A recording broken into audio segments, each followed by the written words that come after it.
Commander Auto Parts. And also by Fisher Rounds, Kubota, Dakota Land, the Clubhouse in Pier, Weatherall, and Hermanson Endodontics. The Girls State Hockey Tournament is also brought to you by Oahe Federal Credit Union, Fastenal, Tickled Pink, Shields Iceplex, Midwest Hockey TV, and the Grey Goose Store and Social Club. And also by Leisure Palace Pools and Spa, Reliabank, Pelican Power Sports, Pizza Ranch, and Sunmasters. And now, with the call of the game, here's Jeff Anderson, Jim Lloyd, and John Winkler. We have made it to the pinnacle of the Girls State Tournament as we are here at the championship game as the Aberdeen Cougars take on the Sioux Falls Flyers. As the Aberdeen Cougars are coming in still undefeated, 18-0 now after the two wins that they got to over Oahe and Mitchell on Friday and Saturday. Sioux Falls, they have lost 3 times, twice to Aberdeen and once to Huron. They were able to avenge that Huron loss, and now they're trying to avenge the 2 losses to Aberdeen here in the state tournament to win the state championship.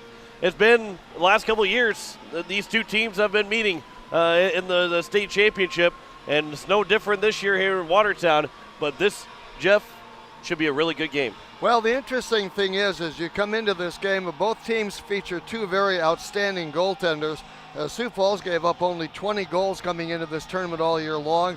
Aberdeen gave up only 10 goals coming into this tournament all year long. You have the top 2 teams. You have probably the top 2 scorers on this team and in this league, and you also have the top 2 teams. It all comes down to should be an excellent matchup on paper. We talked about the goalies being such a great thing to hear this tournament.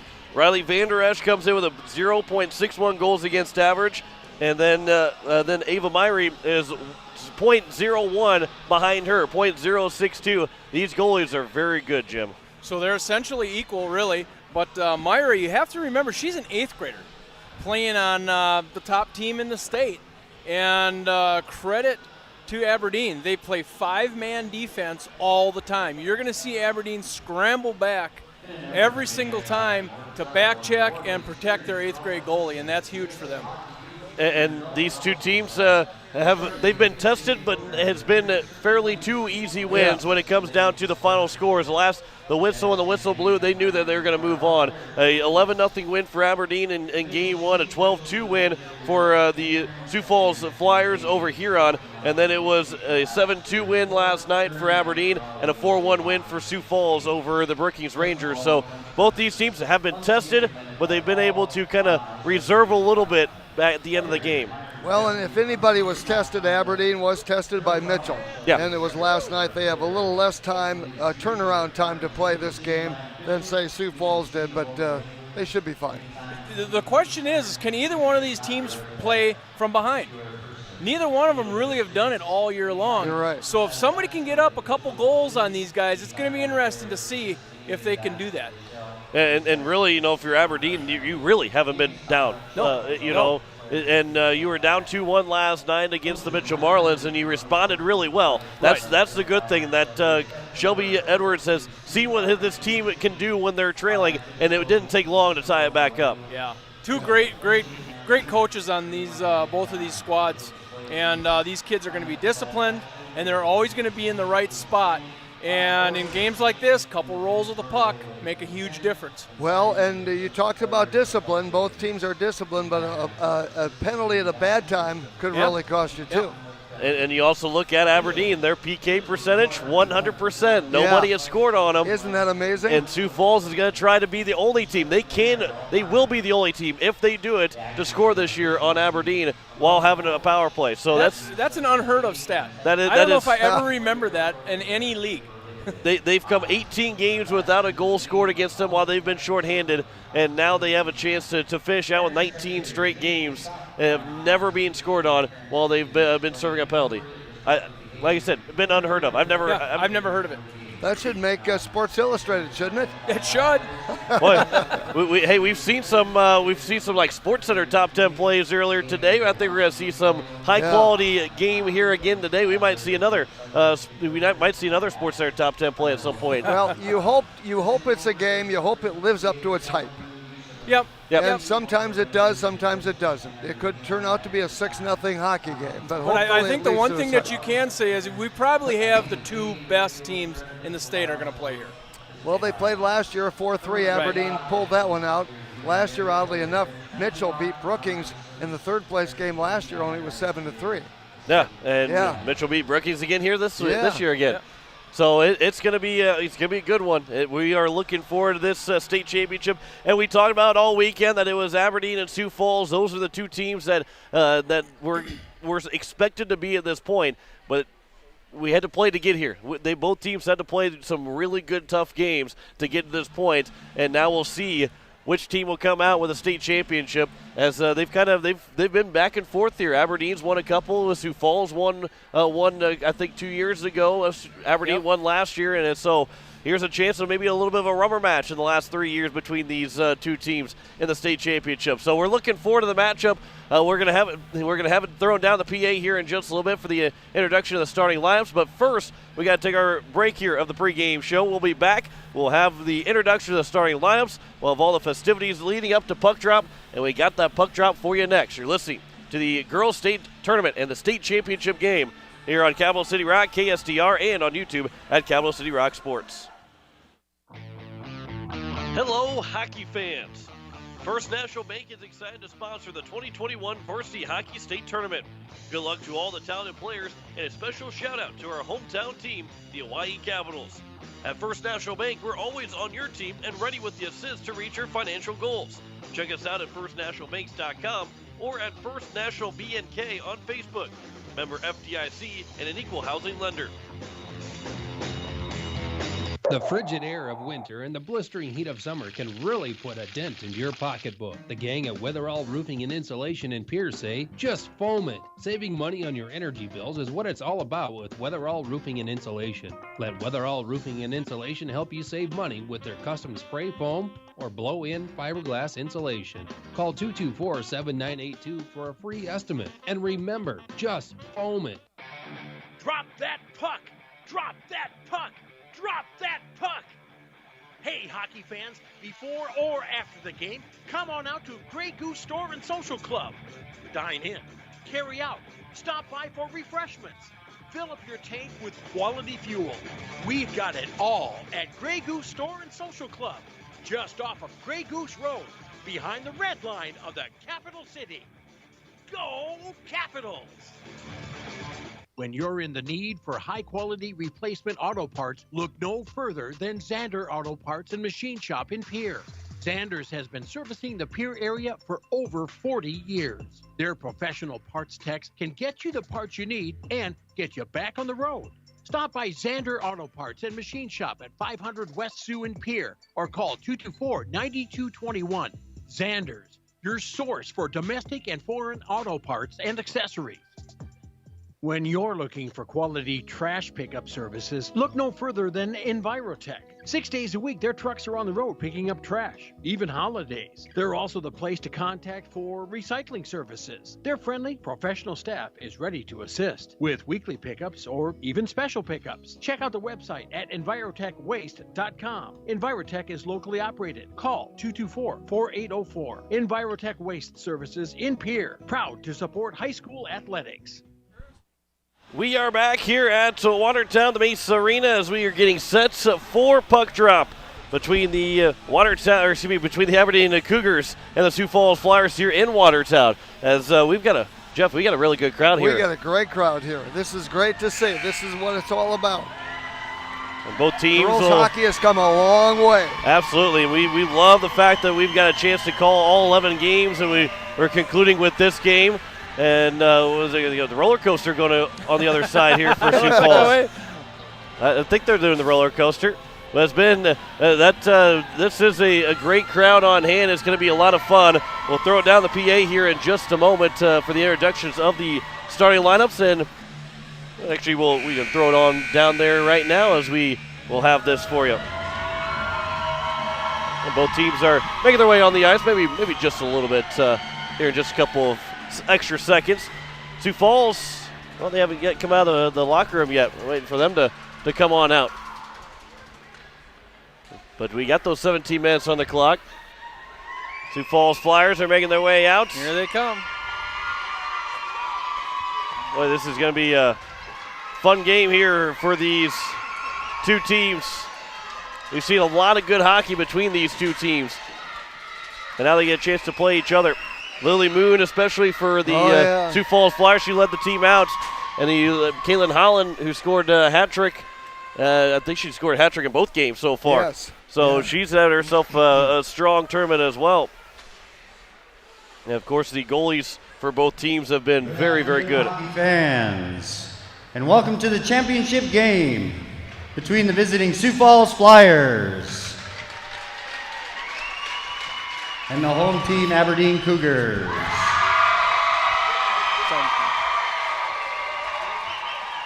I would like to take a quick second before starting lineups for our senior girls. First for Sioux Falls, number 11, Kaija Mork. Number 14, Liz Davis. Number 29, Gwen Winter. And number 51, Sophia Schmaltz. For your Aberdeen Cougars, number 3, Danielle Padal. Number 13, Justice Small. Number 14, Morgan Dean. Number 19, Estelle Harrison. Number 20, Kaitlyn Holland. And number 24, Shelby Nash. Best of luck to you, senior girls, in your future endeavors. And now, your starting lineups. First, for your Flyers.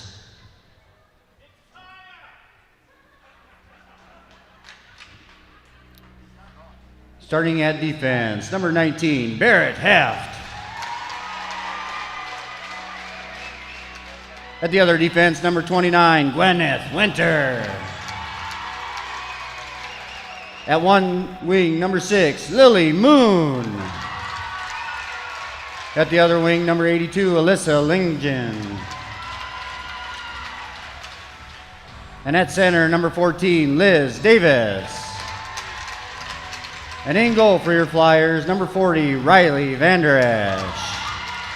Coaches for the Flyers, Mark Vukovic, Buell Schmaltz, Amy Gackstetter, Brady Pinney, and Dan Hott.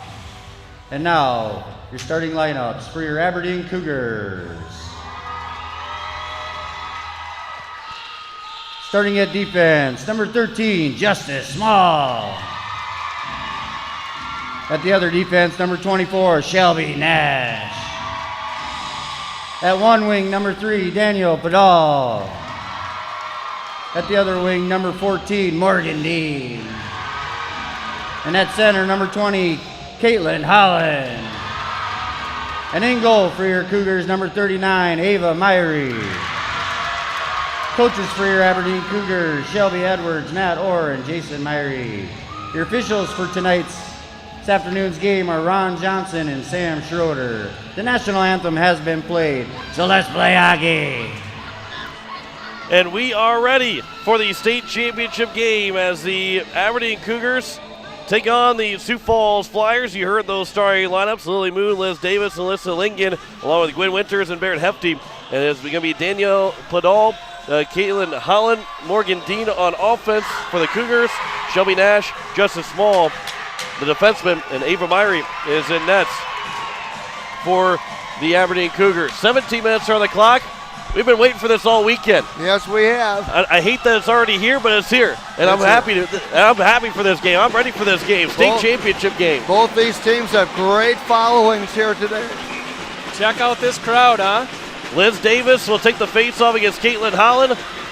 We're underway in the state championship game for the girls varsity team here in Watertown as the Aberdeen Cougars will win the opening face-off. It's going to be quickly dumped in the zone by Barrett Hefty and then comes right back out by the Aberdeen Cougars. It'll be played across, and Gwen Winters is there for the Flyers. Up the boards by Liz Davis. Played back and a good interception there by Hefty as Barrett Hefty will bring it in. There's a shot and that goes off the glove of Myrie. Right into the game is the goalie for the Aberdeen Cougars and Ava Myrie. On the far side, it's held in by the Flyers. Turned around is Lincoln. Lincoln will backpedal and her pass coming to the front looking for Davis gets blocked away. Now Lincoln will go reverse up the boards. That pass goes off of a skate, and now it's the Aberdeen Cougars to center ice. And here is Holland. She'll try and throw it in for the blue line. That one got blocked by Winters, and then Liz Davis will come back in the back check, and then we'll have 3 players get tied up, a couple of players bang to the boards, and we'll come out the other way on the far side. That pass is going to be tipped and intercepted. Here's Harrison. Estelle Harrison goes behind the net. Played back for Kaitlyn Poppin. Poppin's had a pretty good tournament as well for Aberdeen. That one's thrown down. Will it go far enough for an icing or will it go on net? It went on net, so there is no icing and then turned over as it would be played here by the Flyers. It'll come free, Rylan Peska. She jumped up into the play. But the Aberdeen Cougars will escape to the neutral zone with Poppin and then quickly off the boards. Looks like Christie tried to throw that off the boards up for her, one of her forwards. Peska has it for the Flyers in the neutral zone. Will dump it in, chase right after it. To behind the net to be played, where it's going to be Lauren Shield that will get to it first, but she's pushed off the puck. That one, it came from Gabby Schroeder. And the Cougars from behind their own net again. 15-13 to go here in the first period. As Christie will pinch in to keep it in the zone. The Flyers are in the midst of a change. Morgan Dean will get the pass up. And 2-on-2 into the zone. Dean from the far side looking for Padal on a one-timer. That gets blocked up and it goes behind the net and off the boards. Good job by Holland to steal the puck away. Kaitlyn Holland on her backhand tries to throw it in front and went off the goalie in Vander Esch and then cleared by the Flyers down. And it will not go far enough for an icing. No, it will. They've just raised the hand for an icing with 14:42 to go here in the first period. We've only seen one shot so far, and it came from the Flyers. We're not used to seeing that the Flyers have a shot advantage or someone has a shot advantage over the Aberdeen Cougars. When Schrader came out defensively a little bit ago, she was hounding Podal. That was kind of her assignment. As Jocelyn Orr will tie up on the face-off with Liz Davis, and it's going to be taken by the Flyers outside the zone. Lily Moon, here comes Moon in, trying to get to her forehand, and a good stick by Small. That senior going to work in her final game as an Aberdeen Cougar. Liz Davis will play it from behind the net. It's out in front on a pass to the slots, and that one is broken up, and it will go to the near side. And Padal, that pass, that one came from Poppin, and that pass will go back into the Flyers' end and right back out for Moon. Here is Lily Moon, goes to her backhand, cuts back to the forehand, a shot off the crossbar, and that close from the Flyers getting the first goal of the game. Went right over the top of the glove side of Myrie. And that one blocked up at the blue line, but it's he played back out as it's thrown back in by Winters, and Winters will actually carry it in. And it will be a nice stick again, broken up. And then Winters will take the puck back. Winters throws one through the blue paint, goes back to the near side.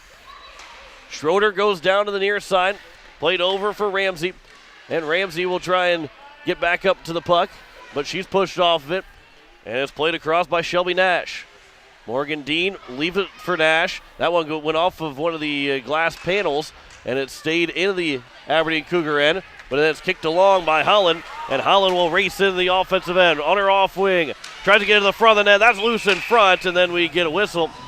And I believe the net came off its moorings, and it did, with the 13-13 to go here in the first period in a scoreless hockey game. Still just that one shot, Jeff. Yes. That Tickle Peak scoreboard has been doing nothing but counting down the seconds in this first period. On the face-off win from the Cougars. They tried to throw it towards the net, but it was wide of the cage. Holland, she gets checked into the boards, and we'll have our first penalty as Lily Moon will touch it up, and I think Moon's the one that's going to get called for the penalty. And so a check is called, and we'll have our first power play as Lily Moon will go to the penalty box with 13:01 left to go here in the first period. We're getting to the point now where probably the nerves are gone. It's just about playing hockey right now. So one of the best power play teams in the States, the Aberdeen Cougars, are going to go to work for the first time. as Morgan Dean looks to win the face-off, but it's going to be taken by the Flyers and then dumped and cleared all the way down by Winters. And Winters going right after the puck. Blocked up from the pass from Justice Small. Winters is a defenseman. She's going to try and kill some time off in the offensive end. Emma Ramsey had the puck, lost it back to Holland. And now Holland, with the speed that she has, will race in the neutral zone and now bringing it in 3-on-2. Holland with a shot. That one got blocked up and went just wide off the bouncing puck. And it's played back behind the net. Here again, there's a chance. That one got redirected and it goes out. That one came off of Barrett Hefty's stick. With 1:20 to go on the power play. No score left. There's no score here in the first period. Played back to the slot and a pass over. And it's played up by Shelby Nash. Winters intercepts that pass. Thrown back by Ramsey. And it's down. And it's going to be intercepted. It was looking to go over for Lingen. But then we got intercepted. But the Cougars can't make the most of it. Here's Winters again. Winters, I believe maybe she's playing a forward spot here because she's been all going to the attacking end on the penalty kill. That one's dumped in by Gabby Schroeder. The Flyers will tag back up. Now Winters will go off for a quick change. That pass was deflected off the stick of Schroeder, and now a chance for a 3-on-2 if they hurry in the zone. That pass goes across for Poppin, it's bounced in the air, and it's off the blocker and across by Van Der Esch. Back to the blue line. It'll be wrapped around the boards and back for Poppin on the near side corner. Poppin will try and play it back out to the neutrals, or back to the blue line, but it was intercepted and then cleared by Liz Davis with 15 left to go here on the power play. No shots so far in the power play from the Aberdeen Cougars. Here comes Poppin again in. Poppin, her pass over, and that one goes just too far as she was looking for a streaking number 21, Emma Reeder. And the Flyers will kill off the penalty. That backhander, that comes in front and popped up and into the glove of Van Der Esch. And we get a whistle with 10:56 left to go here in the first period. That's their first shot of the game for Aberdeen. Right there when Van Der Esch tied it up and we got a whistle. No shots in that first power play. 6:04, you'd never think that would happen. 6:04 that Aberdeen wouldn't get to that point before they get their first shot. So Sioux Falls playing some pretty good defense. Blocking a couple of shots so far. And the Flyers will clear the zone off of the face-off win from their own end. Morgan Dean, pass across, intercepted. Bringing into the zone. Here comes the chance. Hefty, that couldn't get a shot away. But it's now back for the Aberdeen Cougars. That's going to be Danielle Padal that's trying to get the pass across. It played back for Small. And now Holland lost the puck. And it will be played again here for the Flyers. And it's going to be taken in by Lingen. Lingen will turn. Lingen lost the puck. And it's tied up and then cleared away by the Aberdeen Cougars, as it will be played back for Hefty. And Hefty will look to play it, and she'll get some separation using her goal to get that separation, and the pass comes back over for Hefty. And from the blue line, she'll rip one in, and that's a save made by Myrie. Just the second time we've seen a Sioux Falls shot. Comes all the way out from the blue line. That pass trying to get over for Ramsey, and that one just missed from Gwyn Winters. And it's played back into the Sioux Falls end, where the first person to get to it will be Gabby Schroeder. And Schroeder goes up to the boards on the near side, but is taken by Jocelyn Orr, played down for Poppin, and tied up in the corner.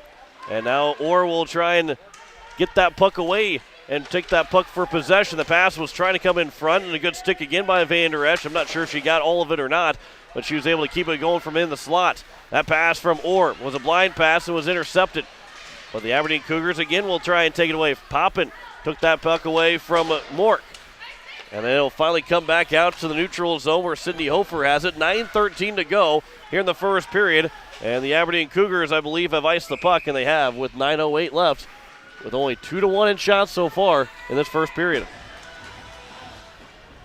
Not a lot of scoring chances at this point, really, for either team. Yeah, not at all. Not really, but they're playing a very close game. Close to the vest, both are at this point. And they know each other pretty well. Liz Davis will take the face off, and it will be won by the Sioux Falls Flyers. But Holland now, as Holland will backhand it up the boards to the blue line, held in by Davis. Good job there by Davis to hold the zone.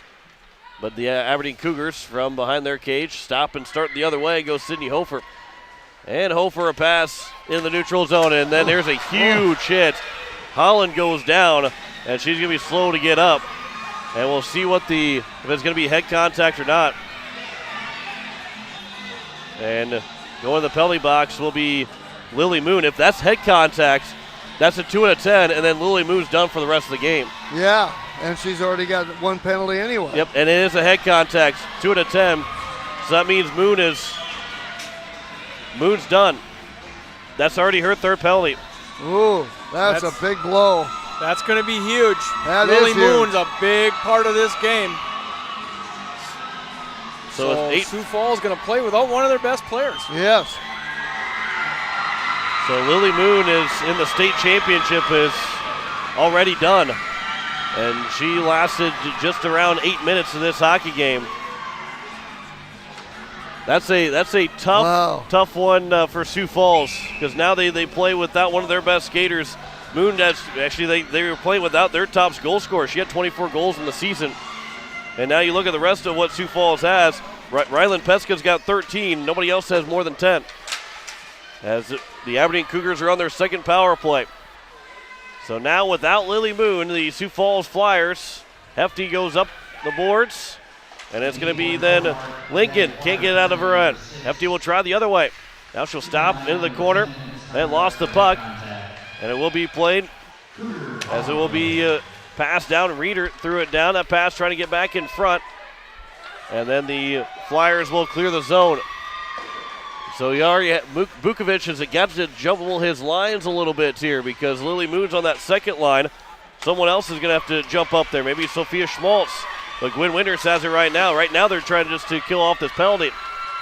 As that puck is stripped away and taken by Winters for Sioux Falls. She'll wait, and she'll flip it high to center ice and all the way down to be played by Kaitlyn Holland. And now Holland will carry it in the zone. Holland with a shot. She scores! A screen in front, and Kaitlyn Holland starts off the game with the Aberdeen Cougars leading 1-0 on the power play goal. Over the left shoulder. Kaitlyn Holland has this deceiving shot that it's going faster than it appears. She has a slow little slap shot, but it always has a lot of steam on it, and she surprises a lot of goalies. She's been doing it all year. And it's a 1-0 lead, and Holland continues to do what Holland has done all year long. Yeah. She had 39 goals coming in the tournament. She's on her way still to try and score 50 goals by the end of this season. She's going to be close. As it will be here for the Aberdeen Cougars again. Here comes Padal in, and that's going to go wide to the far side, and they come in back in, and they score again. The Cougars are up 2-0. That's Kaitlyn Holland again. Holland gets back-to-back goals, 14 seconds apart. That's a rebound goal, and in heavy traffic, she pulled it back out of the net or away from the blue line and got it to her forehand. That's some great stick work, Kaitlyn Holland. So it's a 2-0 lead. 14 seconds apart with those two goals. And again, the top goal scorer, Holland's going to try for the hat trick right away from the blue line. Why not? I was going to say, score about 5 seconds later, score a hat trick in about 20 seconds. As it will be now here for Gwen Winters. And that's going to be Ryland Peska. And the Sioux Falls Flyers have a lot of work in front of them now. 7:07 to go. Peska will knock the puck down with her glove, and then it's going to be stolen away. And here comes now for the Aberdeen Cougars is Poppin. Poppin gets into the offensive end but lost the puck, as it will be played back and then thrown in by the Cougars again. That one came from Sydney Hofer. Jocelyn Orr tried to get over there, but here comes Poppin back to her own blue line to retrieve the puck. And a pass over for Hofer. She mishandled that pass. And it was taken by the Flyers. And Peska will turn with it. Lost that puck, and Alexa Christie will now have it. As here comes now Jocelyn Orr. And she lost the puck. Good stick there from the Flyers.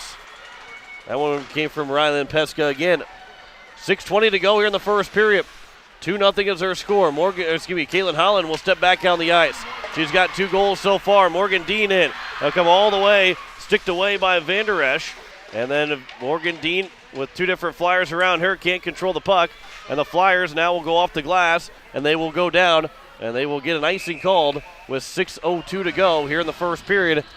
And after having just no shots near the first 6 minutes, they've got 6 shots and 2 goals. Well, and the interesting thing is about the time you got that, what's her name went off with the Lily head Moon. count, Lily Moon, then you get 2 quick goals, and it's a complete turnaround in this game. And your best goal scorer is done for the rest of the game, too, which really, really hurts the Sioux Falls Flyers. That pass goes across as Kaitlyn Holland will ice the puck with 5:50 to go here in the first period. The sad part is you play all year to get to this championship, and Lily Moon didn't quite play it right because she already had a penalty. She needed to be careful, and she didn't do that. Yep, the 2 and a 10 comes with 2 penalties, and once you go get that first one, that then puts you out of the game. And You've got to back off. Yeah, that's a big one to lose and a big one to take. As here comes Kaitlyn Holland. She's already got 2 goals. Holland will carry it right back in. That shot goes high, and that one actually goes all the way out of play. I don't know if it maybe hit the crossbar or forgot a piece of Van Der Esch. And that scoreboard over there, the Tickle Pink scoreboard, was in danger of getting hit. Yeah. I can't believe how much snap she can get on her shot. Boy, she really can. She has a real strong shot. And the face-off to the right of Van Der Esch. It's won by the Cougars. Poppin, trying to get to the corner, trying to get free of the corner. Pass trying to get out towards the blue line. It's tied up with 4 different players around. Trying to move the puck with 5:18 left to go here in the first period. Flipped up. It'll be tied up. The pinball's around. A lot of sticks in there. They'll finally clear it free of the zone to the Flyers. But it's pushed right back in. Aberdeen's relentless on the attack. Trying to flip it out of the zone. Got blocked down and now tied up again. Another 4 players will tie up for it again on the near side. It'll be played up as it will be Alexa Christie. One hand on her stick, a good pass over, but then the second pass misses. And it'll be now played back from the Aberdeen Cougars. And there's a big collision between 2 different Sioux Falls players and Aberdeen Cougars. And either there's some fans that were yelling for a penalty to be called, or fans were yelling for that big collision. 4:25 left to go here in the first period. As is now the Aberdeen Cougars. Here comes a penalty coming up, and it's going to be on Sioux Falls. And it's going to be a rough, I believe. And it's going to be on Liz Davis. So Davis will go to the box for an interference. So we'll have the 3rd power play here for Aberdeen. Sioux Falls fans and coaches a little bit upset on a no call that happened right in front of their bench. Yes. That always makes it worse. The hands kind of got a little high. It looked like possibly some head contact. And now we got the referee coming over to talk with Coach Bukovic. And having the conversation about, and you know what happened right here in the blue line too was pretty much incidental contact. I don't know if you can really say one player was checking, one player wasn't.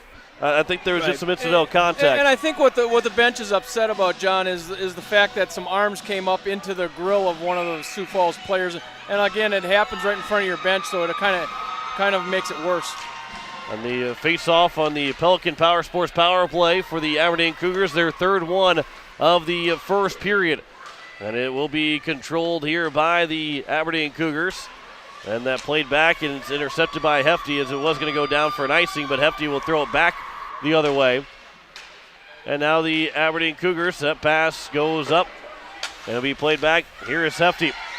Hefty will throw it back in, and it bounces over the stick of Shelby Nash, and she'll retrieve it back from the near side, the far side corner. Nearly came in offside, but now here's the Flyers again to throw it back in. Here's Justice Small. Small going to pass over for Nash. And Shelby Nash a pass again for Podol. Podol couldn't find it between her feet, and it'll be dumped in by the Aberdeen Cougars. Nearly cleared away, but it comes in front for Podol. A shot that goes just wide, almost went off the stick and in from Lincoln. Almost went for an own goal. Here's Sydney Hofer. And Hofer back with space behind the nets. On her backhand, a pass out. Sandvig with a shot. That one goes wide. Trying to go the far side on that shot. The blocker side of Van Der Esch. And now here's a pass in front for Dean just off of her stick. She got to the face-off dot. Holland will turn with it. That shot looking for the hat trick, and that one goes wide. Holland has it again. Power play still got 33 left to go here for the Aberdeen Cougars. That pass trying to get in front for Holland off of her skate, but a good tie-up with a stick. Almost had the tie-up with a stick to keep it in the zone, but some good zone time for both the Aberdeen Cougars on that power play. Another Aberdeen Cougar player fell the ice, a little bit of an extra push to keep her off balance. And that one thrown in, and Myrie will get a cover for the whistle, although no one was near, and we get a face-off. Actually, I believe it's going to come out because I think the Flyers were offside. So we'll have the face-off outside the zone with 2:29 left to go here in the first period. 8-3 in shots. 11 seconds left to go in the power play.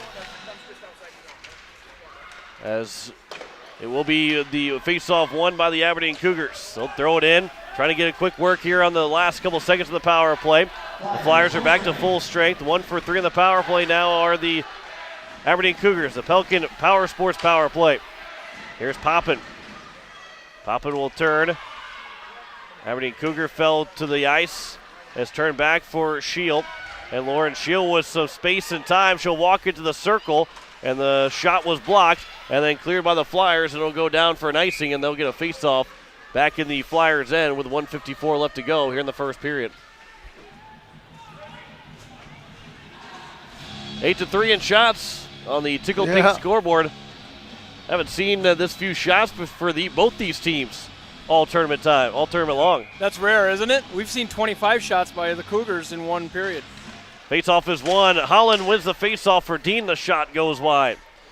1:48 left to go here in the first period. And Dean trying to keep it in the zone, but it'll be played back and out for Shelby Nash at her blue line. That pass tipped by Dean. Played back, and then it was dumped back in by Dean. And the first person to get to it is Gwen Winters. And Winters will go up the boards. Almost got to push one of her teammates to try and keep her teammate out of the way from the bench. As it's back again. Throwing it from Gabby Schroeder. Now over for Barrett Hefty. That pass will come across, and Schroeder now. Schroeder trying to go up, and that one misses everybody. And it'll be played all the way down for another icing. You know, one person I haven't really said was is Kaja Mork. Yeah. I have not seen her on the ice. She is, she's one of the seniors. She's a captain. She got 9 goals coming into this tournament, but I have not said her name yet. Liz Davis will take the face-off. She's trying to push Poppin out of the way, and it will be with 1 minute left to go. Liz Davis is able to, with the glove hand, throw it out of the zone. For the Aberdeen Cougars, we're going to try and bring it right back in. Play from Alexa Christie. Christie's pass intercepted by Orr. And Jocelyn Orr trying to get away from the tied up of Christie behind the nets. And now we'll have a couple players tied up, and Poppin trying to get in front. And we now have a whistle, and a penalty's coming. A hold is going to be called. I think it's going to be on Sioux Falls. It is going to be on Sioux Falls as Liz Davis is going to go to the penalty box for a hold. That's her second, I believe, isn't it? Yep, she's got 2 now. So she's going to be careful going into the second period. And it will be the 4th Pelican Power Sports power play. Well, 3 penalties and you're done for the day. They've already lost Lily Moon those 3 penalties. So here we are in the final 38 seconds. That shot and goes wide. Back for Dean. Dean will wait. Her shot gets blocked in traffic. Winters blocks that one up. Winters goes over to it. Fakes the hard shot. Now has the puck and will throw it out of the zone. Good play there by Winters. 18 left to go here on the power play. Holland will have it from her own end. She'll try and reverse the way she was going. And then she'll reverse again. And with 6 to go on the period, that pass will miss the stick, and then it should end the first period, and it will. 3-0. There's going to be 2-0 as our score here after the first period. Kaitlyn Holland's got both goals for the Aberdeen Cougars, who outshoot the Flyers 8-3 after one. Been a good first period, but Sioux Falls without now Lily Moon the rest of the way. That's the storyline of that first period. That really is. And Liz Yeah. Davis picking up her second penalty. Liz Davis with 8 goals this season. And that's 32 goals between those two players. Obviously, Davis will come back out in a minute 22 or less in the second period. She has to learn to play with that situation. Yep, she cannot take another penalty, and otherwise so she's did Lily. gone. And Lily needed to do that also. And this is early in the game for this kind of thing to be happening. Yes. Real early. Yeah. Very early. So a 2-0 lead here for Aberdeen in the state championship game. We will step aside. We'll come back here with first intermission. You're listening to the state tournament, the girls varsity state tournament on Capital City Rock, KSTR, and on YouTube at Capital City Rock Sports. Hello, hockey fans. First National Bank is excited to sponsor the 2021 Varsity Hockey State Tournament. Good luck to all the talented players, and a special shout out to our hometown team, the Hawaii Capitals. At First National Bank, we're always on your team and ready with the assist to reach your financial goals. Check us out at firstnationalbanks.com or at First National BNK on Facebook. Member FDIC and an equal housing lender. Tired of walking out in the morning with a thick layer of frost and having to scrape your car? Don't want to freeze sitting waiting for the car to warm up? Well, what are you waiting for? Call Jason and the crew at Sunmasters in Pierre, and they can install your remote start today so you can stay warm this winter and keep those windshields defrosted from the comfort inside your home. Call 224-6102 or stop in today at 1020 East Sioux Avenue. Sunmasters in Pierre. If you live, work, worship, or attend school in any of our 27 counties, Dakota Land Federal Credit Union is the best way to harness the power of a not-for-profit financial institution. Locally owned and operated, Dakota Land is known for competitive rates, local decision-making, and local loan servicing. An auto or home loan at any of our 11 convenient locations keeps your money where it belongs. At home, let's put the power of a local financial cooperative to work for you. Dakota Land, Equal Housing Lender, member NCUA. The Clubhouse Hotel and Suites has Midwestern charm and unprecedented attention to detail that provides the perfect getaway.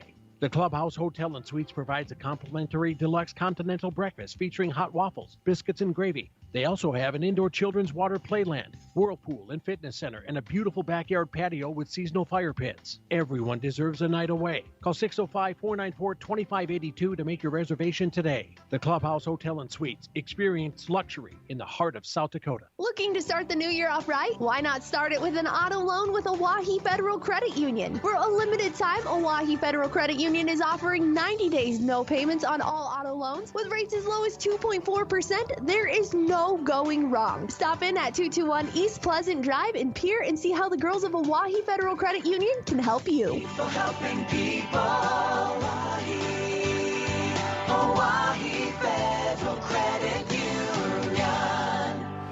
We are back here at the Watertown Mace Arena as we've played one period of the state championship game, and it's a 2-0 lead for the Aberdeen Cougars over the Sioux Falls Flyers. Kaitlyn Holland's got both goals so far, and boy, Kaitlyn Holland has been the best player of this tournament so far for all 8 teams that's been here. Yeah, what a leader she is. You know, come out in this championship game and get 2 quick ones seconds apart from one another, and she sets her team up pretty well here going into the second period. And you know, you look at where we sit at. Again, no Lily Moon the rest of the game for Sioux Falls. Liz Davis has got 2 penalties. 2 of their top goal scorers are one's out and one's got to be careful not to take another penalty or she'll be out. And Aberdeen's got to be feeling this is probably bigger than a 2-goal lead right now. Yeah, and some kids can play with it that way, like a Davis. Some kids can play a whole game like that, and some can't. So that's going to be interesting to see if they can, if she can stay and play the whole rest of the game. You feel bad for Lily Moon. Oh yes. Yeah. You just feel bad for her. You know, she has to know. Yep.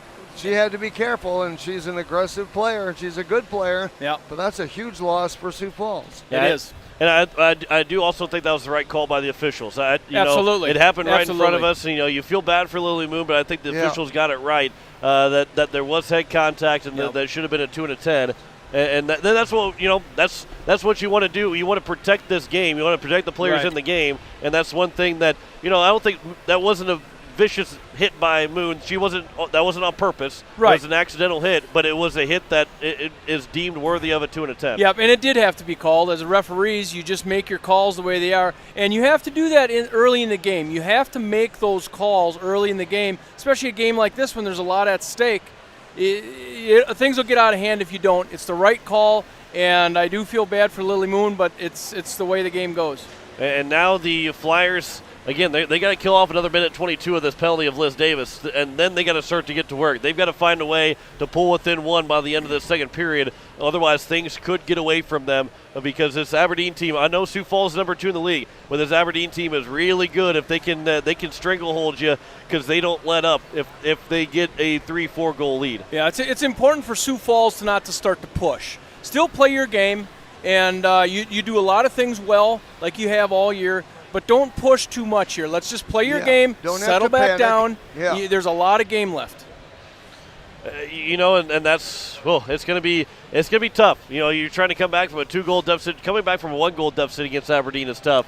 Coming back from a 2-goal deficit is a little bit tougher. Is tougher than maybe a 3 or 4 goal deficit against other teams. Well, and who's going to step up for Sioux Falls to be the goal scorer here, or at least make that attempt? Because you've had the one kid that's really kind of carried you all year as far as scoring goals, and you don't have her. Yeah. So now, is she a senior or is she a She was not a senior. She's not one of those seniors out not there. A senior. Okay. So she's got some time left here to continue to play here for Sioux Falls. But it's tough. It's tough. Yeah. And the other thing is Sioux Falls has to figure out a way to get Myrie going back and forth. Jeff, you and I talked about this early in the year when we were announcing girls' games. Nobody's really moved her around, and that's a credit to Aberdeen's defense. But if Sioux Falls can get her moving as an 8th grader, things may change. Yeah. But it's not easily done. No, that's for I was going to say we know exactly how to win a state championship. Oh, yeah. But when it comes to executing it, we're going to get last place every single time. They don't let us shoot any pucks. We never play defense. We don't get to do anything up here besides talk. But we know how to do it. We know how to make it happen. Yes. But actually we're not. We make that sound kiddingly, but we said that one time to Alex Purdy this year, the Watertown girls coach, said, "Coach, shoot the puck." Next time out, they put 40 shots on goal and won the game. Yeah, it's the most shots they put on goal all year. So sometimes we know what we're saying. Yeah. Well, it's just getting them to listen. They need to listen and put it into practice. That's right. Coaches don't want to listen to broadcasters sometimes. I don't know what that deal is. We've played one period, though. It's a 2-0 lead for the Aberdeen Cougars over the Sioux Falls Flyers. And it's a bright, sunny day outside. It is a bright, sunny day. It's a gorgeous day here in Watertown. And but no better place than to spend it inside the hockey rink, which is fairly warm right now, too, compared to what it was this morning. But I think that has to do with the large crowd size that we have here at the Mace Arena. A great crowd. It's great to support these kids. Absolutely. We will come back and we'll talk more of this first intermission. You're listening to the State Girls State Championship game. It's on Capital City Rock, KSTR, and on YouTube at Capital City Rock Sports. Lace up your shoes, because it's back. ReliaBank's March Mortgage Madness. Apply for a mortgage in March, and when your loan closes, you could earn $500 that will be deposited into your ReliaBank account. Visit your local ReliaBank branch or go to ReliaBankMortgage.com for more details. Terms and conditions apply. Home purchase applications only. Subject to loan approval. It's ReliaBank's March Mortgage Madness. Apply, close, earn $500. Member FDIC, Equal Housing Lender. Insurance. We all need it to protect our homes, health, businesses, and belongings. But having adequate coverage is just the beginning. You also need the support of professionals who stand by your side to protect what's important to you. Fisher Rounds & Associates combines the coverage you want with the commitment you need. Fisher Rounds & Associates. At your service, at your side. With offices in Pierre, Mitchell, Watertown, Sioux Falls, and Rapid City. Tired of walking out in the morning with a thick layer of frost and having to scrape your car? Don't want to freeze sitting waiting for the car to warm up? Well, what are you waiting for? Call Jason and the crew at Sunmasters in Pierre, and they can install your remote start today so you can stay warm this winter and keep those windshields defrosted from the comfort inside your home. Call 224-6102 or stop in today at 1020 East Sioux Avenue. Sunmasters in Pierre. Introducing new Queso Blanco from Taco John's. It amplifies everything on our menu, kind of like a hype man. Melty, cheesy, white cheddar goodness. Came in dripping. With just the right amount of jalapeno heat. Where my peppers at? Oh, yeah. right here in the queso. Our Queso Blanco remixes anything, like the Boss Burrito for only $6. Remix. Download our app for exclusive deals at Taco John's. Bigger, bolder, better. Never enough queso. Hello, hockey fans. First National Bank is excited to sponsor the 2021 Varsity Hockey State Tournament. Good luck to all the talented players, and a special shout out to our hometown team, the Hawaii Capitals. At First National Bank, we're always on your team and ready with the assist to reach your financial goals. Check us out at firstnationalbanks.com or at First National BNK on Facebook. Member FDIC and an equal housing lender. We're back here at the Watertown Mace Arena as we've played a full period. It's a 2-0 lead for the Aberdeen Cougars in the state championship game. John Wegler alongside Jeff Anderson and Jim Lloyd.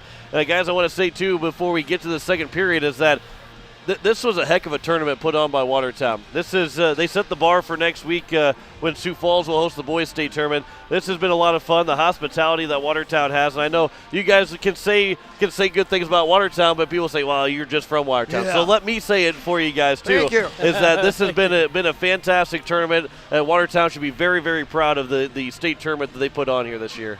Thank you. Yeah. And I say thank you for all of us. It takes a ton of people to do this. Absolutely. It's a small army that puts this thing together. Yeah. I don't even know if we can say small. I think it's a big army. You go to battle somewhere, I feel pretty confident that we'll have a big crowd. Whoever was on the food detail. Oh, they did for a the great referees job. and coaches, and I think it was Tanya Holland. And you know what? They've lost money on you. I was going to say, I love that you said whoever was on food detail for the coaches and referees, because we had more food than probably the other. All the other 10 guys. The announcers don't get the food. We just have to find it. We just stole the food. Yeah, we have to find the food. We went from one room to the next. Yeah, there's a couple times in between games John and Jeff are following behind me. Come on, boys. I know where it's at. Jim knew exactly where the food was at. But, but in all honesty, too, this has been, we've seen a big crowd on hand here for this game. We've seen a big crowd throughout the entire tournament. It's been a lot of fun, and they've done a great job. Watertown, hats off to you guys here in Watertown for having such a great girls' state tournament. Well, the city and the park department do a great job as far as getting this facility ready, cleaning the ice and all these other things. But you're right, it does take a small army. But what a great impact it has on your community. Exactly. But we're not quite done yet here with this game. We got the second period coming up. You're listening to the state tournament on Capital City Rock, on KSDR, and on YouTube at Capital City Rock Sports. When you're in the need for high-quality replacement auto parts, look no further than Zander Auto Parts and Machine Shop in Pierre. Zanders has been servicing the Pierre area for over 40 years. Their professional parts techs can get you the parts you need and get you back on the road. Stop by Zander Auto Parts and Machine Shop at 500 West Sioux in Pierre or call 224-9221. Zanders, your source for domestic and foreign auto parts and accessories. In 2020, we learned keeping close to home and family is more important than ever. As a locally owned and operated financial institution, Dakota Land Federal Credit Union has been keeping it close to home since 1935, offering you a full lineup of services with local decision-making and local servicing. If you live, work, worship, or attend school in any of our 27 counties, Dakota Land Federal Credit Union is as close to home as it gets. Equal housing lender, member NCUA. Hello, hockey fans. First National Bank is excited to sponsor the 2021 Varsity Hockey State Tournament. Good luck to all the talented players, and a special shout out to our hometown team, the Hawaii Capitals. At First National Bank, we're always on your team and ready with the assist to reach your financial goals. Check us out at firstnationalbanks.com or at First National BNK on Facebook. Member FDIC and an equal housing lender. Introducing new Queso Blanco from Taco John's. It amplifies everything on our menu, kind of like a hype man. Melty, cheesy, white cheddar goodness Came in dripping. with just the right amount of jalapeno heat. Where my peppers at? Oh, yeah, right here in the queso. Our Queso Blanco remixes anything, like the Boss Burrito for only $6. Remix. Download our app for exclusive deals at Taco John's. Bigger, bolder, better. Never enough queso. Back here at the Watertown Mace Arena as we are set for the starts of the second period. as the Sioux Falls Flyers down 2-0 and have to kill off a penalty of 1:22 to start this second period. Otherwise, the Aberdeen Cougars can take a 3-0 lead and can put this thing in a stranglehold. Yes, Mitchell won earlier today 4-0 over Brookings, the battle for third. Consolation championship goes to Sioux Center over Watertown 6-5. Our only 1-goal game of the tournament, 6-5. So we'll see if Sioux Falls can make a run here.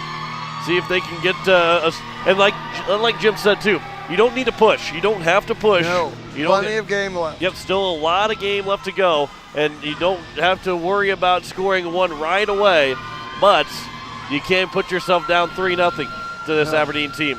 A 3-goal lead, they say the 3-goal lead is the worst lead in hockey, but against this Aberdeen team, that's a mountain. That's a mountain. That is saying you got a 6 or 7 goal lead deficit going against the Aberdeen team. So it's going to be 5-on-4 to start here the second period. Sioux Falls got to get one more player out on the ice, and Amber Ramsey will come out on the ice. So we're ready for the face-off here the second period.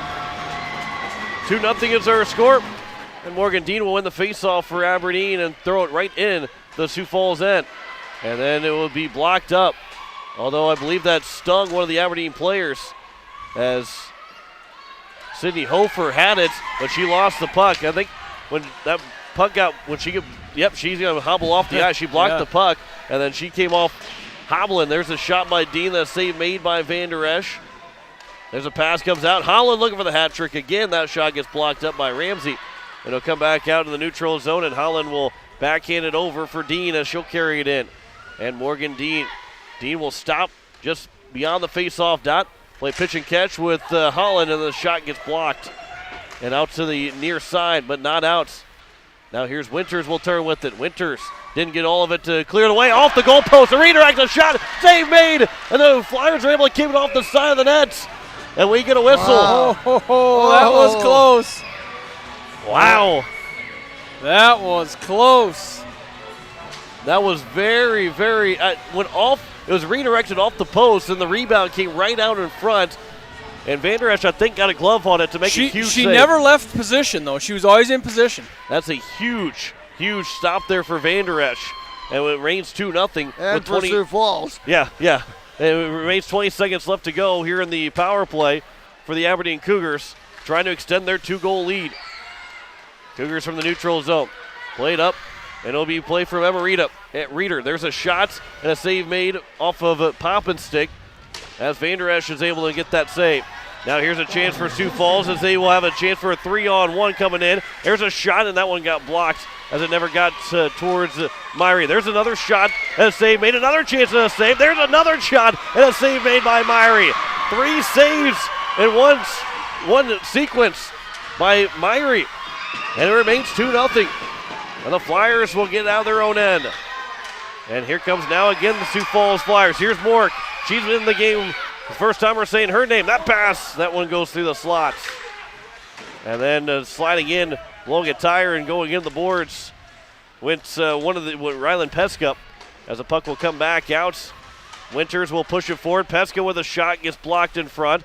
Back out in a diving play, and a good job to hold it in by Lindgren momentarily. And it will be now taken back by Peska. Peska's pass up. That one goes off the stick and into the zone by Winters. Good play there by Winters to poke it in deep. Tied up behind the net. And the Flyers again will try and get over to it. 14:30 left to go here in the second period. 2-0 is our score. And here comes Podol along with Holland into the zone. But the Flyers will get to the puck first. And it will be played out by the Flyers. And a couple of different hits. No checks, no penalty. And we continue to play. Lingen goes across over.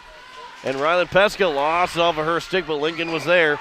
And then it will be iced by the Aberdeen. Nope, it will wave off the icing. Thought maybe Aberdeen was going to get an offensive zone faceoff.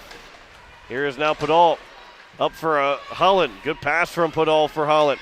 And Holland will dump it in. It will be wrapped around the boards to the near side. It'll be taken by Harrison. And then Harrison trying to push off Winters off the puck. Back for Ramsey. Ramsey fans on a chance to throw it around the boards, but it's back again for Winters. She'll turn with it, trying to pass it through the zone and to get out of the defensive end. And then hops over a stick, and now Poppin has it. Poppin's pass gets blocked up. And then it's again now for Orr. And in the corner is played again by the Flyers. And they'll try and chip it out of the zone, and they will. Back in the neutral zone, Sandvik. She'll skate with it. Lost off the stick. Good stick there from Gabby Schroeder. And then Emma Ramsey will throw it in the zone. As it'll be played around now for Schroeder to get to it nearly first, but it was sealed away by the Aberdeen Cougars. That pass goes across. And now here's a chance, bringing it in. Somebody turned the AC on here in the Moss Arena, feeling some extra cold air coming up here in the Reliant Bank broadcast booth. This is an onside play here for Sioux Falls. Floor heater's been turned off. I'll say probably a good idea to turn the AC on. We got to cool things down around here. As it will be back on the near side and then thrown off the boards. Emily Ewalt threw it off the boards, chipped up and out of the zone. Dean racing for it, and she's pushed off the puck.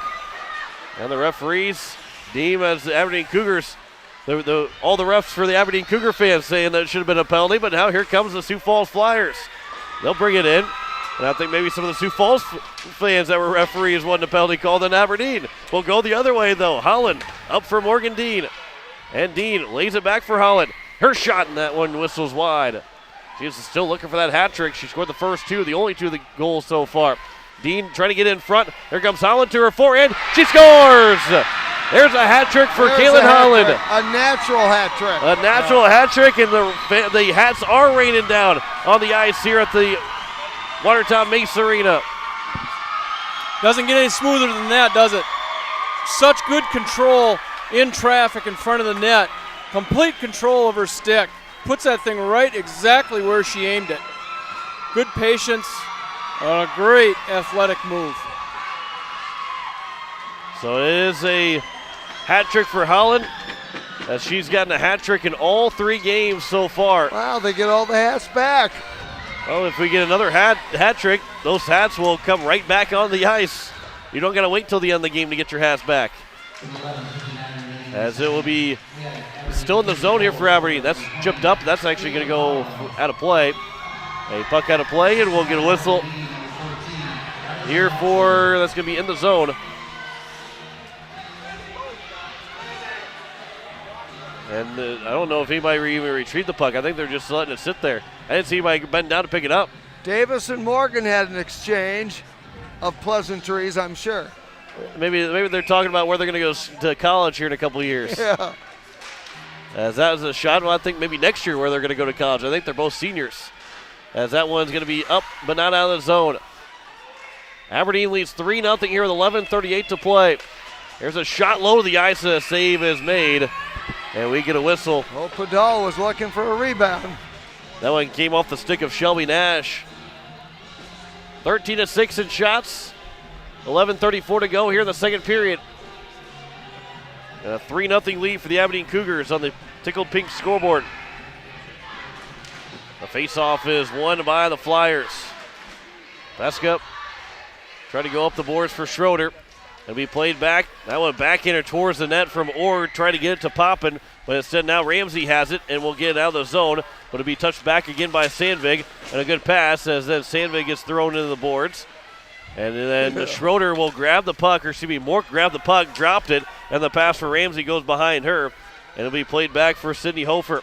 Good to see Hofer back out on the ice after she took a puck that stung one of her legs, and she will get the pass over, and then it'll come out of the zone to be played back to the Sioux Falls blue line, and that is by Alexa Christie. Christie will leave it, and then a couple players run into each other again. That one's tipped at the red line and all the way down the zone to be played again by Hofer. Hofer being hounded by Davis, and Hofer is a little slow to get up off the ice again. Official stopped her. And here is now a shot from Schroeder that gets blocked down by none other than Sydney Hofer. Liz Davis will block a clearing attempt, but now Hofer has it again. Hofer will wait. She'll throw it up, but not out of the zone. Winters able to pinch in to hold the zone. And then another chance, and Winters is able to knock it down. Good hand-eye coordination there from Winters. She'll turn with it. She'll throw it towards the net, and Myrie will easy stick save across to the corner. Trying to toe drag was Peska, but could not. Played back out to the blue line. Schroeder will wind up with a shot, and a save is made. Now Winters again, another chance. That one got off the stick, and it's a puck out of play with 9:58 to go here in the second period. A 3-0 lead for the Aberdeen Cougars. Who said there isn't a physical game? This is a physical game. Well, yeah, we've seen a lot of hits, not checks. We've seen a lot of hits. But you have to remember, body checking is what's illegal, not checking the arms and the stick. Yep. And that's both of these teams are very good at that. There's a slap shot that might have got redirected from Hefty. Ramsey might have got a piece of it, end up going high. Got a lot of room over there. Hefty was cutting to the slot. There's another chance. That one was a bouncing puck, and Bork couldn't get a stick to it. She was losing her balance. She was able to help. She stayed up, though. She stayed up. She used the glass to help her stay up, and now here comes Holland again for Aberdeen. Holland's got all 3 goals so far, and it's going to be tied up with 4 players, and it'll be around the near side. Winters, she'll play it around, up the boards, but not outs. Held in. Holland just off of her stick, and it'll be played all the way around for Ramsey. And Ramsey can get some speed moving in the neutral zone, but she was cut off, and she was late on a shift, so she'll make a change. As the Sioux Falls Flyers, oh boy, they had close to having too many women on the ice. They'll be played back. Ramsey wasn't off the ice yet when the third person jumped on of the forwards, but that one's intercepted. There's a check. That's going to be a penalty coming up. Poppin, though, has it. And Myrie will make her way to the bench, trying to get an extra attacker. There's a shot that goes off the stick, and we get a whistle, and a check is called. And that's not a bad penalty right there, because otherwise it's going to be a breakaway. And it's going to be called on Hefty to go to the box for 2 for a check. And that's a good call. You know, that was a body check and checked her off of the puck. So that is definitely a great call. And so now the Cougars are on their 5th power play. So far, Sioux Falls has not been able to draw a penalty from Aberdeen. 8:44 to go here in the second period. And the Aberdeen Cougars are trying to extend their 3-goal lead. That pass, that one is out by the Sioux Falls Flyers, as they'll come all the way down, and Holland will play it from behind her own net. She'll stop and start the other way, goes to the far side and across away from her net, and will glide all the way in the attack again, all the way on, and a glove save made by Van Der Esch.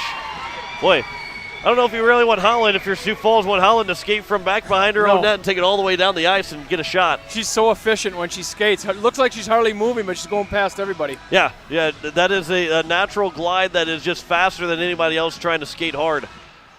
As the faceoff is won by the Flyers. In their own end, Winters will turn with it. Winters will throw it off the glass and all the way down. It'll be played back across. Here's Podol. Podol got the puck taken away from her. Behind the nets, trying to take it away, and it will be Holland that will come away with it. And Holland will go for Dean. And here comes Morgan Dean in. Dean with a shot. That one got blocked and went wide to the glove side here on the near side. And it will be a couple players hitting the deck. And now back again. Here's Dean. Dean will turn. Her shot. A save is made by Van Der Esch. She almost escaped from the post a little bit too quickly, but she's able to make the save, and we get a whistle with 7:39 to go here in the second period. 16-8 in shots in favor of the Aberdeen Cougars on the Tickle Pink scoreboard. And the faceoff is won. Here's Gabby Schroeder, throws it all the way around, and it will go out of the zone. Justice Small has it. Small plays it up for Shelby Nash. She'll circle with it, and then carried in by the Aberdeen Cougars. Back out.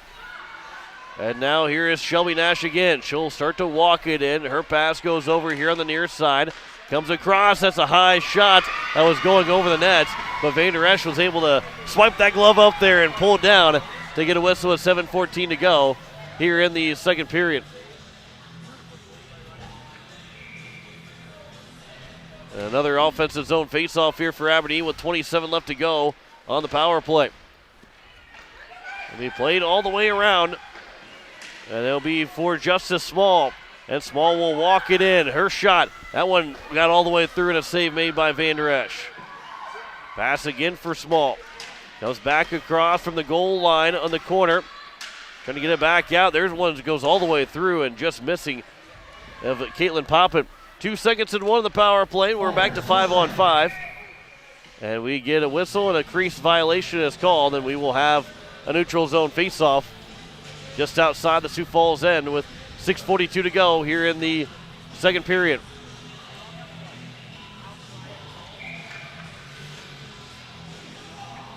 (17-8) shots now in favor of the Aberdeen Cougars. And the faceoff is taken here by Morgan Dean. And Holland will backhand dump it in. Winters will grab it from behind her net. And Winters will turn back to the other side. Lost it in front of the net. There's a shot, and that one was going wide from Holland. She's got all 3 so far. She's looking for her 4th one here. Holland has it again. On her backhand, a pass to the slot was sticked away by Van Der Esch. And now it's back again for the Cougars. Pass for Holland on her backhand, a save made by Van Der Esch. And back out to the blue line, held in by the Cougars. That was Hofer. And then taken by the Flyers, and they've got to escape to center ice. They will. And bringing it in is going to be Hefty. Hefty's thinking offense here. That shot goes behind the net after it went off the stick. And Sandvig will play it in the near side corner, where it will be played out of the zone by Holland. And then thrown in. And going to be off the stick of Myrie. Was not going to be icing either way. And now Hofer. Hofer lost the puck. She takes a big hit. And she goes down the ice. Here's a chance. A shot goes wide. And it'll be played all the way back around. Here's a wind-up shot from Winters. That one was missed. One of the Aberdeen Cougars players lost a stick, and then it's thrown all the way down. And it looks like we will have an icing. And we will, with 5:21 to go here in the second period. Winters took that slop shot, and I think she might have broke her stick. It happened right underneath me, and it didn't sound very good. Still 5:21 to go here in the second period. That'll cost him $300, right? Yep, that's $300. That's an expense. Every time that stick breaks, I think every pair starts to groan, whether it's their kid or not. Yeah, it wasn't even my stick, and I still noticed it. That's one where you feel the checkbook get a little lighter when you hear that sound. Yep. There's another chance. Off the faceoff, rolls to the blue paint, but it doesn't go in. And it's going to be still played here by the Flyers. Back in front. They're trying to get back to Pesca. That'll get the goalie's heart stomping. And the jumping of the bench from Sioux Falls thought they might have had that first one in. And with 5 minutes to go here in the second period, if you're Sioux Falls, you've got to have at least one. You want at least one here going in the third period. Couple players will fall the ice as it's going to be played back. Jocelyn Orr couldn't get back to her stick to keep it in the zone. Back for Dean. And Morgan Dean will play it over for Orr. Orr trying to lead one over for Poppin. Back in front, and that one goes wide. Comes back in front again. A shot and a save made by Van Der Esch. Here is now Nash again. Shelby Nash on the backhand. That one is going to be taken by the Flyers.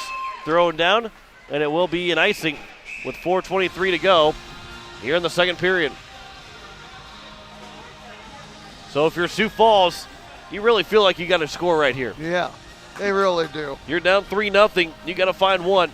You've got to find some momentum going into that third period. You don't want to be down 3 goals. It's tough enough to being down 3 as it is. As here is now the Sioux Falls Flyers with the possession. A pass goes across, intercepted by Holland. That goes off the goal post. Almost made it a 4-goal lead by all 4 coming from Holland. Here's Shelby Nash. Dean around. Goes back for Winters. And Winters will get the puck. Nice play off the boards to herself. Trying to take it in front of the net and almost lost the puck from Holland. And they'll be played back around. It's dangerous when you carry that puck in front of the net. Winters back again with it. That's popped up. That stays in play. Went off the glass. And now a backhander towards the net. Went through the slot, but no one was there for Aberdeen.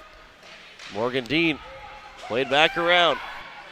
Here on the near side corner, tied up inside the Flyers end with 3:30 to play here in the second period.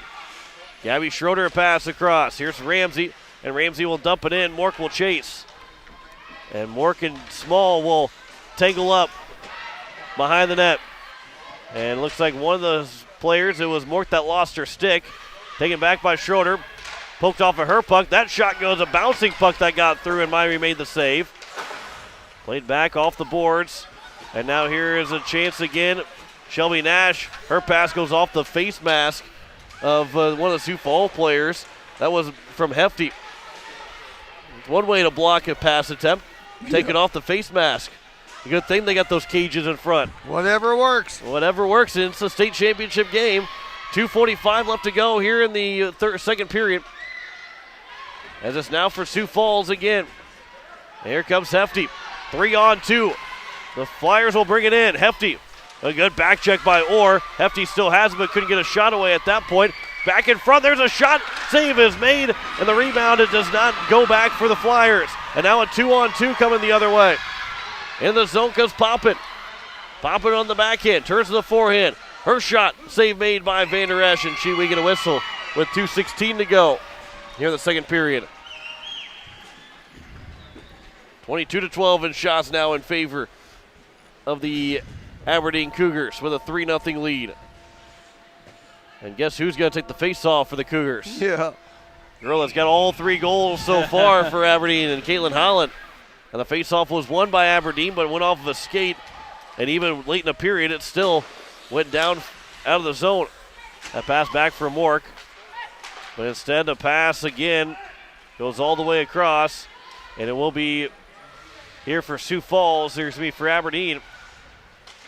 And then a couple of players will fall. Sydney Hofer along with Mork both fell the ice. And it will come out of the zone, and Morgan Dean will race to it. Dean will get across. Here comes Padal. She can't win the race over to it before it got to behind the goal line. And then the Aberdeen Cougars will hold the zone. Hofer pass over for Holland. Oh boy, that was almost a really good pass. That would have left Holland in front by herself with Van Der Esch. Back to the far side corner. Hofer will hold the zone. Her pass to the slide gets broken up. Here's another chance, and a glove save made by Van Der Esch with 1:24 left to go here in the period. I don't think I'd like those odds if I'm Van Der Esch with Holland. Holland's made the most of her chances so far with those 3 goals. 84 seconds are left in the second period, and Sioux Falls got to find a way to get one here. You don't want to go down 3-0 after the second period. Oh boy, there's a shot by Poppin, I believe, or excuse me, by Orr that almost made it 4-0 for Aberdeen. 1:14 left to go. Now let's go Cougars chant across the way from the Aberdeen faithful that made the trip to Watertown. A good crowd, good following for both these teams here today at the Watertown Mace Arena as the Flyers have possession. Down 3-0 here in the state championship. Winters brings it in, goes all the way on net, they score! Myrie didn't cover it up, and Winters gets the goal that they need with 51.7 to go in the second period. You're exactly right. Myrie was unable to cover that one up, and Davis was coming. Well, that gives Sioux Falls a new little life. That is a huge goal for Gwen Winters, her 4th of the year. And it's now 3-1 with 51.7 to go. Now the thing is, if you're Sioux Falls, you can't give up that goal back. And if you're Aberdeen, you still got 50 seconds to get that goal back to take the momentum away. Now here comes Mork with a breakaway. Mork in on the back end. She scores! It is 3-2 with 44.7 to go in the second period. She's been awful quiet today. Unbelievable. She wasn't quiet on that one. She took it off the faceoff and did it all by herself. It's a 3-2 hockey game. In just seconds, this game has a different look. 7 seconds apart. And it's now 3-2. And Sioux Falls has a new life, more than a new life than what they had just 7 seconds prior to that. And now here is a chance again for Sioux Falls as they get it to the blue line. Here's Shelby Nash. Trying to play it up for Holland. And then it's going to be played back again for Nash. That pass goes off of Holland. There throws it to Dean. That missed everybody and will go down for an icing with 22 seconds left to go. So 22 seconds are left here in this second period. We get an offensive zone faceoff for Sioux Falls. All the momentum's right there. What if we see this game get tied? This building might explode if we see a tie hockey game going to the third period. Well, Liz Davis is playing with penalties out there that she can't afford to get anymore, and she's done well so far. Aberdeen won that huge faceoff. They'll throw it down. It was touched by Sioux Falls, so there is no icing with 10 seconds left to go here in the second period. It is all tied up on the board.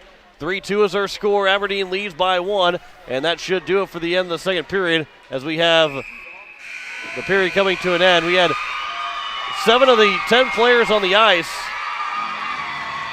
all tangled up, and we get some pleasantries exchanged as we have played 2 periods, and it is a 3-2 hockey game. The Sioux Falls Flyers in the final minutes have come back to make this a 1-goal hockey game after 2 periods, 3-2 going in the third period. Boy, we said maybe with a 3-0 lead, we thought, well, that's almost as insurmountable. Now the Flyers are a shot away. Yes, they are. That's the kind of firepower these teams have, though. Things can change in a hurry. Well, it's turning out to be the game that we hoped it would be. Right. And that's good. So we get a chance to maybe catch our breaths a little bit. Everything's got a lot more quieter here as the Zamboni comes on the ice to try and get us through here. Well, go ahead. Sioux Falls had to change their mindset because it was really around Lily Moon. When they lost her, they had to change that mindset. Other kids had to pick it up. They knew that, and of course Winter and Mork have done that now to give Sioux Falls momentum going into the final period. Sioux Falls has had 5 penalties. Aberdeen hasn't had any. That's 10 minutes in this game so far that Aberdeen has played with a power play advantage. Sioux Falls been a man short. That's tough to do, but they're now in the hockey game down by 3-2. And I think Holland, in my mind, would be the MVP of this game, probably the MVP of the tournament as well. Yeah. We have I don't know if they have that award or not, but I think she is. We have a whole period to play, and you can see how fast some of these players from Sioux Falls can step up. Winters came up huge with a momentum towards the net, and then Mork, who we didn't even mention her name in the first period, came up huge, took it off the face-off right down and slam dunked Well, it. John even said at one point, I haven't even said her name yet. Yeah. I don't know if she's even playing out here. I found myself looking over the edge to see if she was dressed. Well, she let us know she was dressed. Yeah. She's got she made it a 3-2 game going in this third period. We'll step aside and come back with the second intermission. Boy, things have gotten interesting here in the state championship game. You're listening to the Girls State Varsity Tournament on Capital City Rock, on KSTR, and on YouTube at Capital City Rock Sports. Looking to start the new year off right? Why not start it with an auto loan with Owyhee Federal Credit Union? For a limited time, Owyhee Federal Credit Union is offering 90 days no payments on all auto loans with rates as low as 2.4%. There is no going wrong. Stop in at 221 East Pleasant Drive in Pierre and see how the girls of Owyhee Federal Credit Union can help you. People helping people. Owyhee Federal Credit Union. Drop that puck! Drop that puck! Drop that puck! Hey, hockey fans, before or after the game, come on out to Grey Goose Store and Social Club. Dine in, carry out, stop by for refreshments. Fill up your tank with quality fuel. We've got it all at Grey Goose Store and Social Club, just off of Grey Goose Road, behind the red line of the capital city. Go Capitals! When you're looking for quality trash pickup services, look no further than Envirotech. 6 days a week, their trucks are on the road picking up trash, even holidays. They're also the place to contact for recycling services. Their friendly, professional staff is ready to assist with weekly pickups or even special pickups. Check out the website at EnvirotechWaste.com. Envirotech is locally operated. Call 224-4804. Envirotech Waste Services in Pierre, proud to support high school athletics. Hello, hockey fans. First National Bank is excited to sponsor the 2021 Varsity Hockey State Tournament.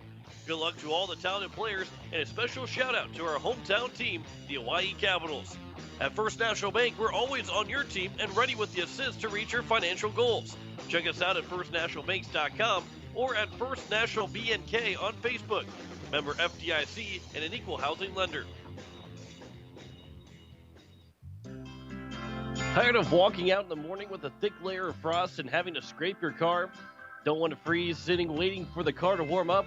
Well, what are you waiting for? Call Jason and the crew at Sunmasters in Pierre, and they can install your remote start today so you can stay warm this winter and keep those windshields defrosted from the comfort inside your home. Call 224-6102 or stop in today at 1020 East Sioux Avenue. Sunmasters in Pierre.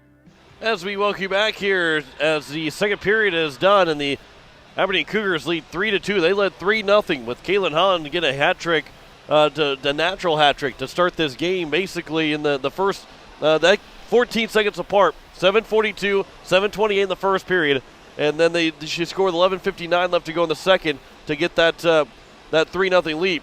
Then Sioux Falls scored 7 seconds apart in the final minute with Winters and Mork to make it 3-2. So we've seen back-to-back goals scored by both teams in a matter of not even 15 seconds. One was 14, one was 7. That's impressive. Made it interesting, to say the least. So now Sioux Falls is back in this game with down by 1. And Sioux Falls, they have that kind of firepower. They really do. I know we lost Lily Moon. They lost her as far as a scorer, but they've got other people that can step up on this team, and Mork was one that we knew was going to be around eventually.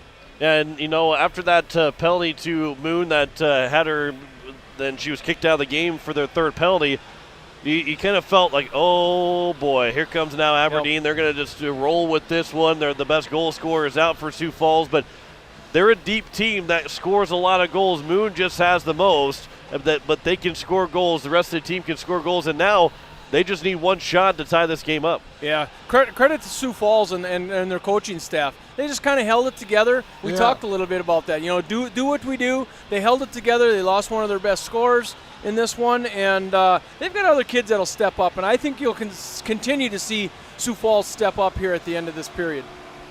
They didn't panic. They didn't. And they didn't have to. They still had 2 periods to go. And you can give a lot of credit to Mark Bukovic, the coach of Sioux Falls. He in the limited interaction I've had with him, he seems like he's a very calm guy. Yeah, and we maybe didn't mention there's an awards ceremony. He was the coach of the year this year. Yeah, so he does his thing. He's good at it. And he's gotten the most out of these girls here, especially losing their top goal scorer. They've got themselves in that spot right now to be one shot away from tying this hockey game. And that's not to take anything away from what Shelby Edwards does with Aberdeen. And, both locker rooms are in a different mindset right now. Yeah. These are 2 quality teams.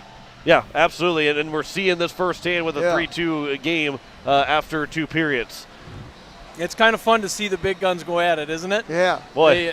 This is really good girls hockey. Isn't that amazing, the skill level? This has been a lot of fun. And, we obviously we're unbiased. We don't really. Well, I guess you guys want Watertown to win. I wanted Owyhee to win, but overall, we're unbiased up here. But we're kind of talking about it'd be kind of cool to see a 3 or 4 or 5 seed making the state championship instead of just the 1-2 seed, and we'll see an upset. But I don't know if I really wanted to see anything other than this matchup now. Yeah. I'm glad I got to see this matchup. And the way this season has gone, these have been number 1 and number 2, and they deserve to be here. Yes. They warded off any issues throughout the tournament. They belong here, both of these teams. Yeah. A 3-2 score here after 2 periods. We'll step aside. We'll come back with more of the second intermission. You're listening to the state tournament, girls varsity state tournament on Capital City Rock, KSDR, and on YouTube at Capital City Rock Sports. Hello, hockey fans. First National Bank is excited to sponsor the 2021 Varsity Hockey State Tournament. Good luck to all the talented players, and a special shout-out to our hometown team, the Hawaii Capitals. At First National Bank, we're always on your team and ready with the assist to reach your financial goals. Check us out at firstnationalbanks.com or at First National BNK on Facebook. Member FDIC and an equal housing lender. Introducing new Queso Blanco from Taco John's. It amplifies everything on our menu, kind of like a hype man. Melty, cheesy, white cheddar goodness. Came in drifting. With just the right amount of jalapeno heat. Where my peppers at? Oh, yeah, right here in the queso. Our Queso Blanco remixes anything, like the Boss Burrito for only $6. Remix. Download our app for exclusive deals at Taco John's. Bigger, bolder, better. Never enough queso. The frigid air of winter and the blistering heat of summer can really put a dent into your pocketbook. The gang at Weatherall Roofing and Insulation in Pierce say, just foam it. Saving money on your energy bills is what it's all about with Weatherall Roofing and Insulation. Let Weatherall Roofing and Insulation help you save money with their custom spray foam or blow-in fiberglass insulation. Call 224-7982 for a free estimate. And remember, just foam it. It's been a long winter, but now it's time to start thinking spring and summer. Hi, it's Jason at Leisure Palace. Start planning your backyard escape now and get the best prices of the year. Hot tubs, fire tables, patio furniture, and swimming pools. Imagine sliding into a hot spring or caldera spa and having the jets pulsate and rejuvenate your body. Then take a few more steps into your own outdoor pool. Get these great products at the guaranteed lowest prices. 0% financing and cash discounts are available. Leisure Palace, creating your perfect escape on the corner of Euclid and Capitol in Pierre. Now's the time to get a great deal on Kubota equipment, like versatile #1 selling Kubota BX and L Series compact tractors, Z Series mowers that deliver a quality cut, and Sidekick utility vehicles where durability meets speed. Stop by your local Kubota dealer today. Right now, bring home select Kubota equipment for 0 down, 0% APR for up to 60 months, now through June 30th. See us or go to KubotaUSA.com for more details.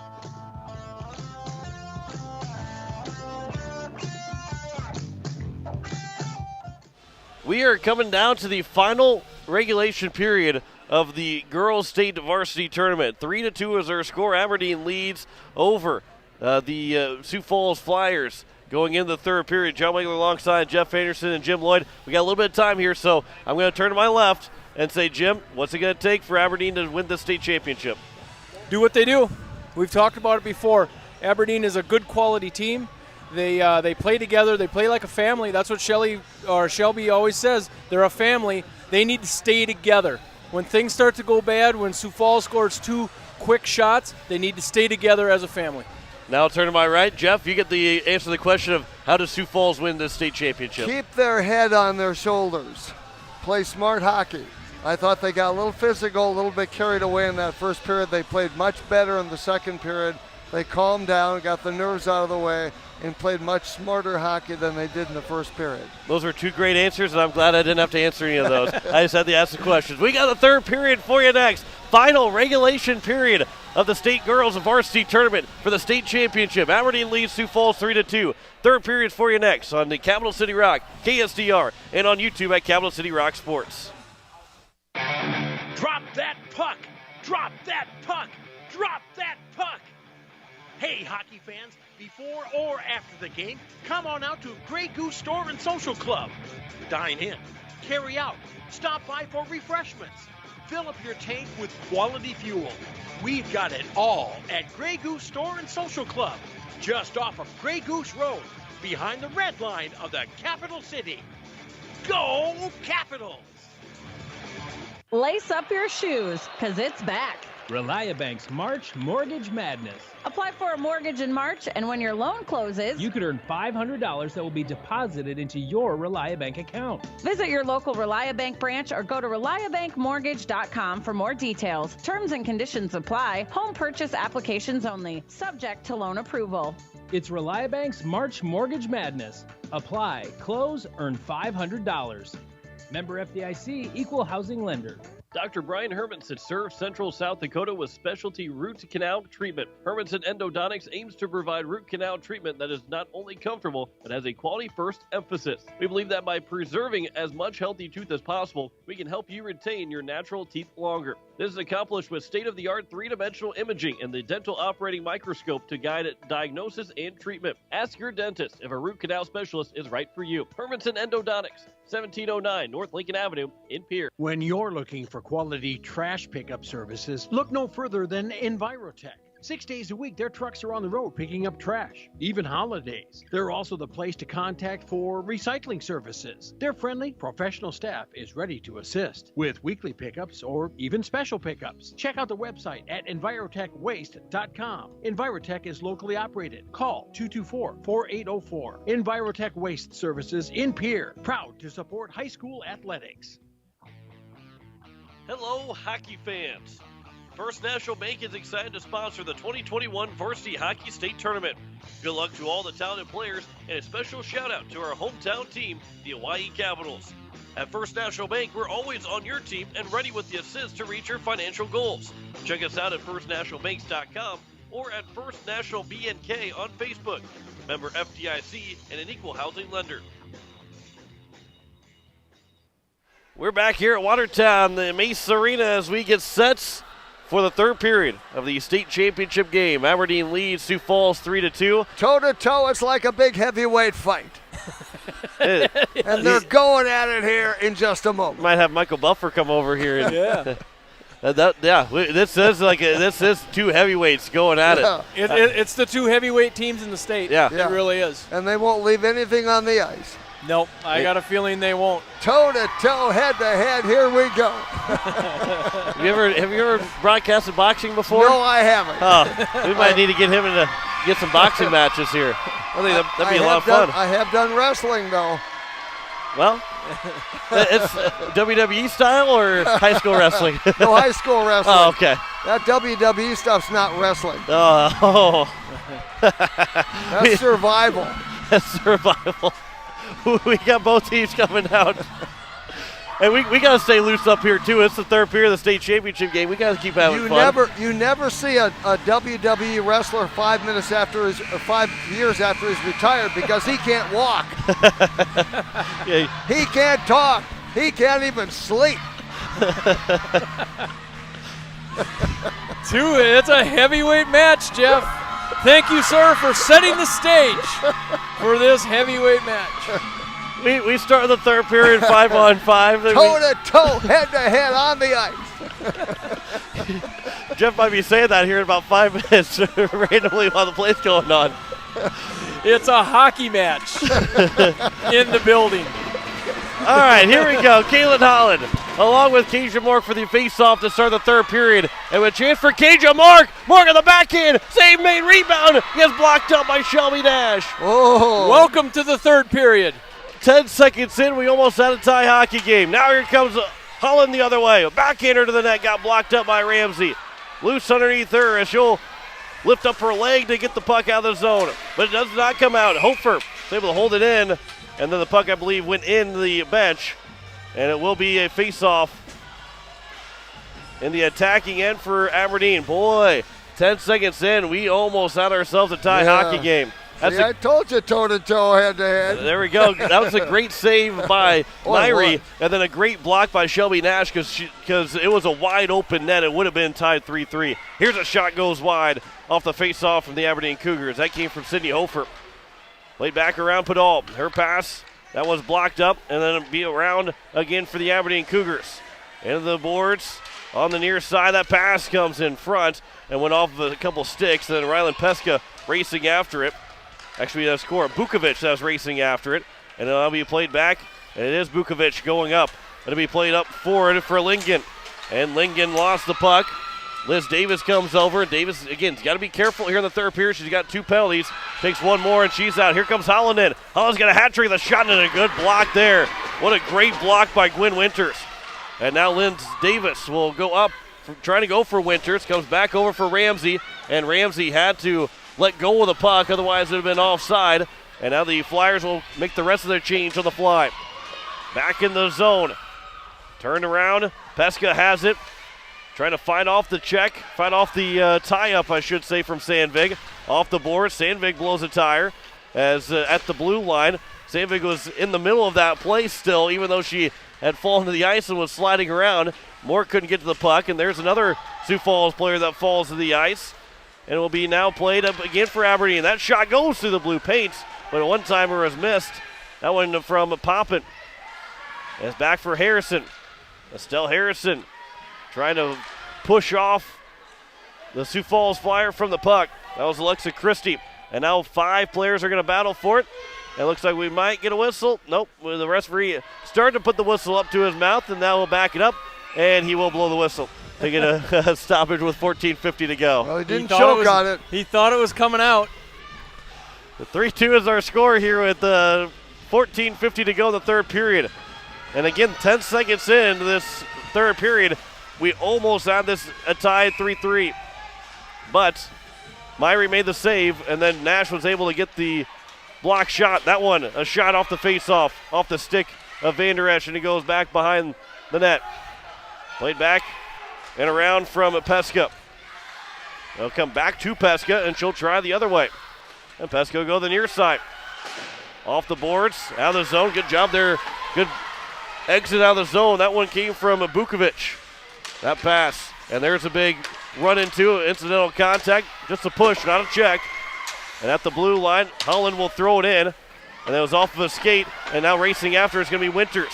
And Winters will get in. Winters will throw it towards the net. Myrie maybe got to stick to it to go to the behind the cage, and it'll be played back out. And Winters racing after it at the blue line. Back in the neutral zone and then played back again. Shelby Nash a pass, misses everybody, and will be no icing as he's getting to it first. That one off the stick of Van Der Esch, then rolled up the mask and off of Van Der Esch. She's trying to figure out which way to look. She'll look to her left, and the puck will come to her left, but it comes back out to the blue line. Stopping at the point. There's a shot by Nash that might have got all the way through, and maybe a save made from Van Der Esch. That pass is misses Nash, and it comes back for Small, and Small will turn with it, and she iced it with 13:29 to go here in the third period. You would hope when this game is all over that these kids will sit down and go, what a fun time, what a great experience. Yeah, and hopefully the mutual respect between these two teams is a large one, because there should be a lot of mutual respect between these two teams. Right now, you don't want to take it easy on either one of these teams. No. As the shot off the face-off from the Flyers, a save made by Myrie. Be played back behind the nets is what's going to be played back by Peskup. Trying to get it around. Christie trying to hold the zone. Good play there from Ewald to keep it in. And it's now Aberdeen with some space behind the nets.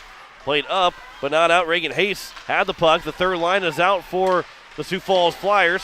That one just missing Sophia Schmaltz.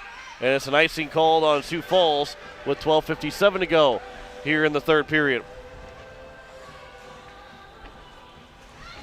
This is a big face-off here, coming in the attack again for the Aberdeen Cougars.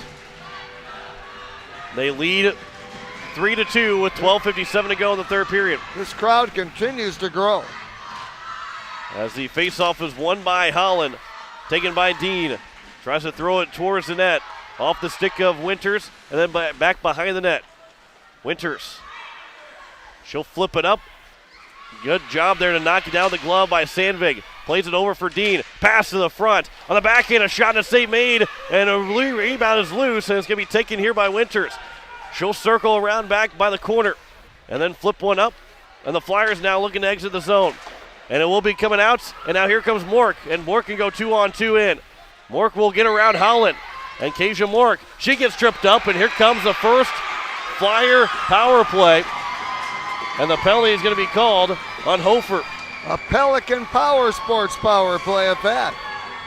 This might be one of the biggest Pelican Power Sports power play of the whole tournament.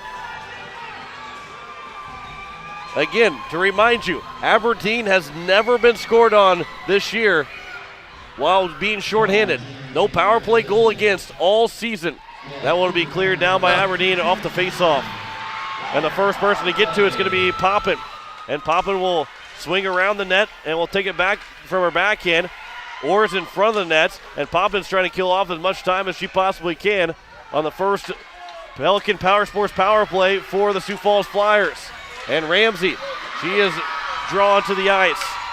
Mork has it now. Her pass goes across, nearly intercepted by Shield, but it now will be taken here by Christie. And Christie goes up and around for Lingen. And Lingen lost the puck. And Aberdeen will clear the zone. But it's at the red line. A good job there to knock it down with a glove is Hefty. And Barrett Hefty will try and turn towards the front. It's loose in front. And it will be covered up by Myrie. No, I think a grease violation is going to be called on Sioux Falls. And the faceoff is going to come out of the zone. So 1:10 left to go here in the third period. You're right. It's not an offensive zone faceoff here for Sioux Falls. So Liz Davis will take the face-off with Holland. Late change by Aberdeen, but they have the last change. It's going to be thrown in by the Flyers. That was from Sophia Schmaltz, who's on this power play unit with 1 minute to go in the power play for the Sioux Falls Flyers. Trying to tie the game up, be the first team to score on Aberdeen on the power play all year. That one's cleared, though, by the Cougars. Comes all the way around and trying to chop at it. But Dean's trying to hound and keep it in. Holland now has it shorthanded. She'll throw it behind. It'll be off the cage and then taken here by the Flyers as they race into center ice. Bringing it in is going to be, there's a shot, and that one was missed. It was Peska that brought it in. Peska's got it back. Lincoln. Peska hits the ice. Now with 20 to go on the power play. That one's going to be thrown up, and it's going to be held in by Davis. Davis fans on it. And then Davis gets knocked down by Dean with some contact. And it'll be played out. Dean won't be able to win the race. As it's back for Schroeder, but taken by Holland. And Holland, there's a good stick there by Davis. So now Schroeder has it as the power play will come to an end. And again, the Aberdeen Cougar penalty kill has been perfect. That one is iced. That's a huge icing, because if that was not iced, that was a 2-on-0 for Aberdeen as Sioux Falls in the midst of a change. Boy, that's a dangerous one, because if Dean gets a piece of it or Holland gets a piece of it, it's a 2-on-0. Yeah, I think Dean was out of gas. So she normally can win that race. 10-11 to go here in the third period. And the face-off is won by the Flyers. Here's a shot by Hefty that gets off of a stick at the blue line. Good job of the Flyers to momentarily hold the zone. And now bringing in, here's a shot, save made by Van Der Esch, and we get a whistle. With 9:54 to go. That was Harrison that got the shot away. You can see both of these goalies very conscious of rebounds. They have to suck up those rebounds. And that's the last thing you want is either a 2-goal deficit or a tie game based off of a rebound that you didn't control. Right. 9:54 to go here in the third period. The Flyers, again, they trailed 3-2. They trailed 3-0 and scored 2 goals 7 seconds apart in the last minute of the third period. As a big hit around the boards by Mork. And the Aberdeen fans wanted to call, but there is none. As now Mork will take the puck, and Mork will bring it in. Mork with a shot, and a save made by Myrie. And it'll be played back around by the Cougars from their own end. And it will come out for Mork to be played. Mork goes across over. That one will be played back up looking for Winters. And almost taken by Bukovic, who could have had a breakaway. But instead it's back to the blue line by Hefty. Another good move there by Hefty. She's made some pretty good moves in the neutral zone. As now Podol has it. Podol lost the puck, goes right to Schroeder. And Gabby Schroeder couldn't make the move around Podol. And she'll bang it off the boards and get it back into this Flyers end. That pass off the stick of Bukovic. And back in here by Aberdeen, but then flipped back out by the Flyers. And a couple players now will tangle and tie up by the blue line. Still an onside play. Liz Davis goes up, not out. Holland holds it in. It's a bouncing puck that's easily sticked aside by Van Der Esch, but taken by Podol. Liz Davis will take the puck, and Davis goes up and will get it over. And just off the stick of Rylan Peska, of Lincoln.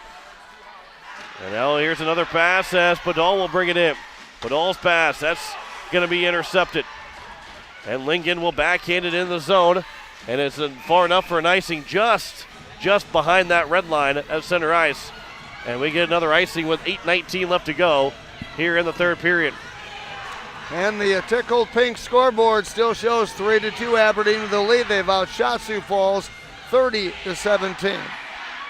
Face off to the left of Van Der Esch. That's won by the Cougars. The shot was fanned on. They got to the slot, but then cleared away by Alexa Christie.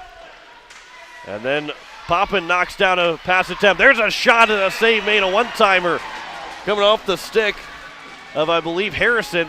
And a good save by Van Der Esch to get a whistle with 8:08 to go here in the third period. And some fans are standing. I don't think they're going to be sitting for the rest of the game. If you're standing right now, there's no way you're sitting at all for the rest of this game. And for those that are sitting, I don't know how you're still sitting. Yeah. As puck goes up the boards. Here's a chance now for Sioux Falls, but the pass goes away from Liz Davis. And that's going to be brought in by Poppin. And Poppin on the near side. She gets pushed, and there's a penalty's coming up. And it's going to be, is that going to be to Christie? It's going to be a cross check. So a cross check is going to go to Christie. Yep. At first I saw the 4, and I thought we were going to see Liz Davis go to the penalty box or have her at the end of the night, but it is Christie that is in the box for a cross check with 7:53 to go here in the third period. And the 6th Pelican Power Sports power play here for the Aberdeen Cougars. They're 1 for 5 so far. Here's Holland. Holland in the front of the net. Instead, it's now be back to Winters behind the net. And Gwen Winters will try and get it out, and she will. And Winters will clear the zone. That goes all the way down with 7:35 to play here in regulation. And 1:40 left on the power play for Aberdeen. Let's see if Sioux Falls is looking to attack shorthanded. You don't want to press too much, but you also want to make sure you kill this penalty off and continue to get attack on offense. There's a pass to the slot that gets broken up by Ramsey. And now Winters couldn't get the puck out of the zone. It's back for Hofer. Hofer a pass to the slot, broken up. Back for Holland. Her shot, and that one didn't get all the way through. It's still loose in front. And it's back again here for the Aberdeen Cougars. I believe that's Orr. A pass going over for Holland. She's at the point, bounces over her stick, but still in the zone. She'll go off the boards, trying to geometrically pass it over for Dean, or for Pedal. Everyone comes in front. It's loose, and it will be played here by Winters. She will clear the zone finally here for Sioux Falls. 47 left to go here in the power play. And Holland will bring it right back in. And Kaitlyn Holland throws it over, and a save is made by Van Der Esch. Again, there's that quick shot that takes you by surprise. But Van Der Esch was able to make the save. Holland right there on the side of the net, and we will cover. Will be Van Der Esch to get a whistle with 6:24 to go here in the third period with 31 seconds left to go on the power play. Time not a factor quite yet, but another couple of minutes it will become a factor. And we might be getting down here to the end where we might see the goalie get pulled to try and tie this game up if we stay in a one-goal hockey game. That one nearly turned over. Gabby Schroeder lost the puck. Comes back for Mork. And Mork will flip it up and out of the zone. And it will be played back down for Justice Small. Small will play over for Poppin. And Poppin's pass, a good feeding pass over and in for Shelby Nash. Nash will swing wide to behind the net. Comes down in front. Missed everybody but Small. There's a shot that goes high over the net. Went off the glass and off the top of the board, so it didn't get the bounce that maybe she was hoping for. We're back to 5-on-5 as Ramsey will come on the ice after the penalty expired to Christie. Delayed offside here by the Cougars. They'll tag back up. Now the Flyers will get into the neutral zone as it will be Rylan Peska. And Peska's in. She'll try and swing wide. That bouncing puck will be taken by Dean on the backhand flip, and it went off of somebody on the bench. So it's a puck out of play with 5:25 to go here in the third period. These kids use the board so well. They use it to their advantage all the time. All the time. And, of course, sometimes that weird, funny hop makes it go to a disadvantage, but the more times than not, it's a huge advantage to use that board. 5:25 left to go, so we're still a couple minutes away before we see Van Der Esch escape the net for an extra attacker trying to tie the hockey game up. As now the Aberdeen Cougars, they get into the neutral zone, but it's going to be brought right back in. And now here's a chance. Schmaltz overskated the puck. And at the neutral zone, it'll come all the way back to be played by Hefty. She'll circle with it at her own zone. That pass misses two different players. It missed one in Bukovic, the other in Lingen. And it'll come all the way back for Hefty. Hefty will play it over for Winters. Bukovic, I believe. Bukovic has jumped on to the second line here, and that one's going to be flipped up and out of play. Actually, she's on the third line, I should say, with Schmaltz and Hayes. And then you get Ewalt that's moved up to the second line with Davis and Lingen. They really kind of shuffled a lot of lines up here to try and get your best matchups and the best opportunity for you to tie after losing Lily Moon back in the first period. Bukovic is talking over my shoulder over here, and I heard him say, "Who wants to score this next one?" He's trying to rally the troops down here. 4:49 to go here. It's a face-off in the Sioux Falls end to the left of Van Der Esch, and it's taken by the Flyers. And back out in the neutral zone, Ramsey. He'll be played back for Peska. And Peska at the Watertown logo in center ice will carry it in. Goes off the boards, played back. Mork with a shot, and a glove save made by Myrie, and we get a whistle with 4:29 left to go here in the third period. And Peska has stepped up her game. And Peska might be that, if you're looking for one, she's the second leading scorer with 13 goals coming into this state tournament. Christie will play it down, and now it's Mork. Mork is going to try and turn with it. Peska comes towards the slot as she escaped that defensive spots, and Ramsey now back in her own end. She'll have to go all the way back to play it behind her own net, flips it up the boards here on the near side. The first person to get to it is Jocelyn Orr. 3 different Sioux Falls players around her. And there's a penalty coming up here to Sioux Falls. And it will be a penalty coming up. That's going to be on Peska. And I didn't get the call. Interference is going to be called on Peska. And that's a big penalty. Not only do you give Aberdeen the advantage, you take a pretty good player off the ice for the next 2 minutes in Peska. Well, there's only 4:02 left. So now if you're Sioux Falls, you want to get to 2:02 with still a 3-2 hockey game or a shorthanded goal. But you're wanting to get to 2:02, and then you start thinking about when you're going to empty the net to get that extra attacker to try and tie the hockey game up. And it's going to be Morgan Dean now with it. That pass goes up. Hefty goes over. And now Ramsey just couldn't quite get to the puck with 1:35 to go on the power play. The Flyers will clear the zone again. And again, you don't really want to push too much right now because you still would have 2 minutes to go if you kill off this penalty. But here's Dean with a chance and a good save made by Van Der Esch. Dean didn't get all of it as she really, I think, maybe was trying to make one extra pass. Holland will hold the zone. Padal, a pass, goes off a shin pad and goes out of the zone. Back for Holland in the neutral zone. She'll skate it back to her own blue line and pass it for Dean. And then play it back over for Holland again. Puck that possession. Pass intercepted by Schroeder. And now Schroeder. Schroeder will carry it in. Looking to attack shorthanded. Schroeder in with a shot. She didn't get all of it, and Holland blocked the rest of it with 55 now to go on the power play. That might have been Sioux Falls' best chance late in this game on the penalty kill. There's a shot. She scores! Padal scores to make it 4-2 with 2:48 to play in the third period. A harmless shot that might have gotten deflected off of a stick and fluttered in the back of the nets. And Padal, with her 21 goals coming into the state tournament, makes it 4-2 here in the state championship. She's been relatively quiet this tournament. Yes. She really has, but she woke everybody up there. So Padal is now giving the Flyers a bigger deficit to try and get out of, as this is going to be 4-2 with 2:44 to go. As Liz Davis will try and get it in the zone. It'll be thrown down. It's going to be no icing. We'll see now when Van Der Esch will leave the crease. Because a 4-2 lead. There's a pass. Good pass for Bukovic. She's going to go one-on-one. Bukovic will come in. Bukovic on the backhand, a shot, and that one goes wide of Myrie. Bukovic trying to get back to the puck. Still in net is Van Der Esch with 2:20 to go here in the third period. We'll see when Mark Bukovic wants to pull her goalie. But it's not going to be right now because here comes now the Aberdeen Cougars the other way.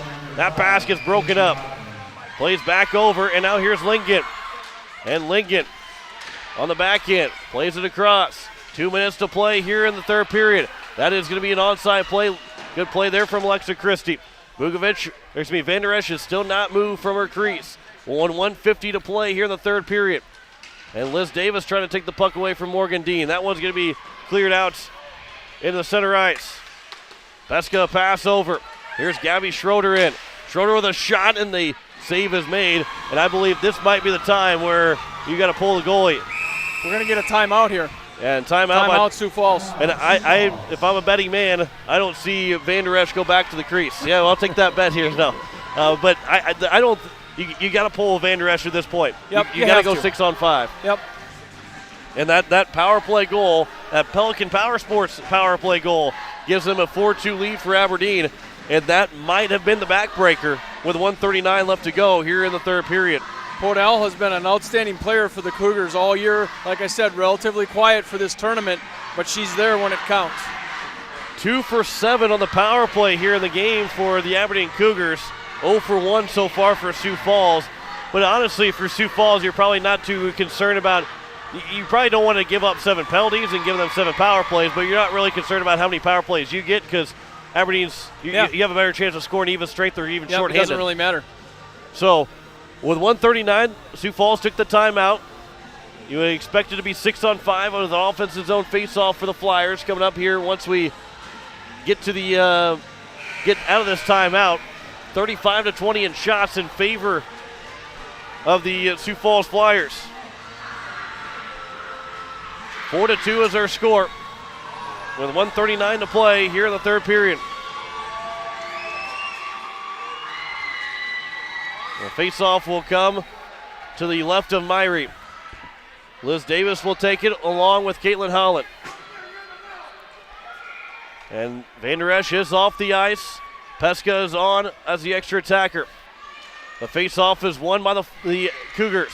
They'll played back by Mork, trying to get in front of the net. And will come out to the neutral zone. And now here's Hefty. Hefty will skate with it. Her pass goes up, and it's going to be taken at the red line. And now here's a chance for Padal. Padal will try and go for the empty net. That's high up in the air and just bounces wide. And it's still here for Padal. As Mork goes up, but can't get it. Now here's Padal will turn with a backhander to the net. Diving stop! A backhander again and a diving block. 1:05 left to go. Lay it out to make the stop with a stick, and it will go all the way back down. But here's Padal again off of her skates. I forgot to say 1 minute. Yeah, 1 minute to go here in the third period. And Sioux Falls has to score twice in the last 50 seconds. That's all the way down, but Holland couldn't get the shot to go as Hefty broke it up. And Hefty goes up. And now here's Peska. All the way in the near side corner. Peska gets pinned against the boards along with Sydney Hofer. And I believe we got a whistle to stop play with 34.4 left to go here in the third period. So now with 34 seconds, you really got to cut this thing down. And 17 seconds says I think Aberdeen's got to take their timeout. Mork, that was fun to see Mork lay out for that block. Wow. With no goalie defending her net, she laid out with everything she had and got to it. Yeah, the unfortunate thing is that it's not a one-goal hockey game where you get one shot to try and tie it up, but that is a senior laying everything on the line to try and to give your team a shot. A 3-goal lead at this point. If that would have gone in, it would have been game over. There's still a long way to go to try and come back in 34 seconds, but a face-off here and a quick goal, then all of a sudden you feel Sioux Falls did score 2 goals within 7 seconds of each other, so you still feel like you got time and you can score a quick one here. But it needs to be quick.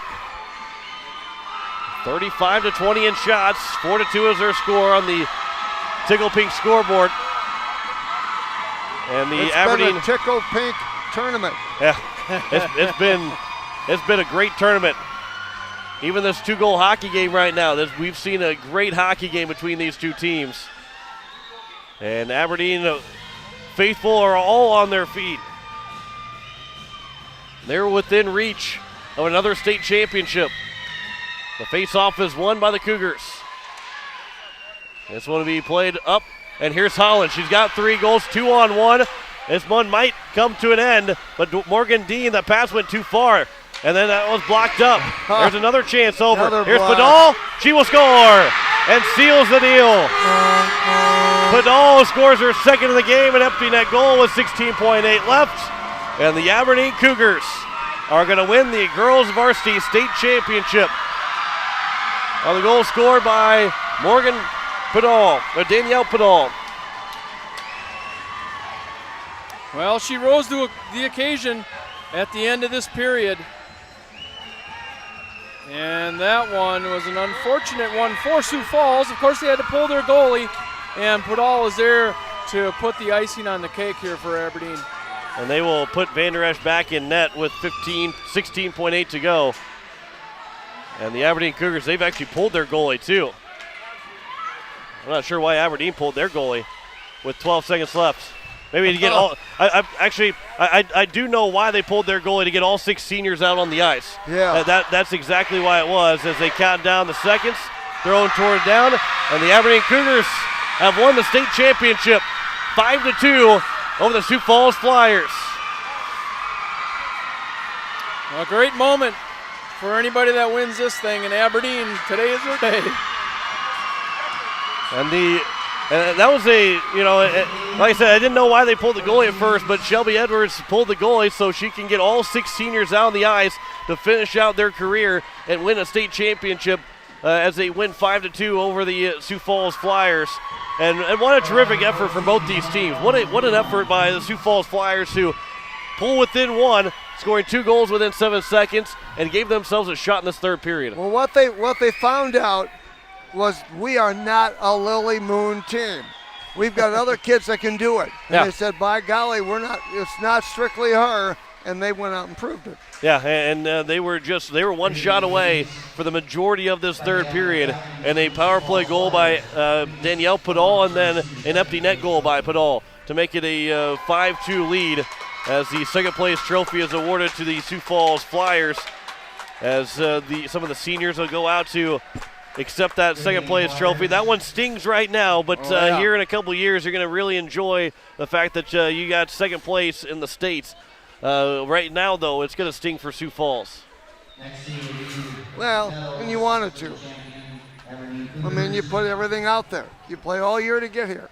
So they will go with the introduce each individual member of the state champion team.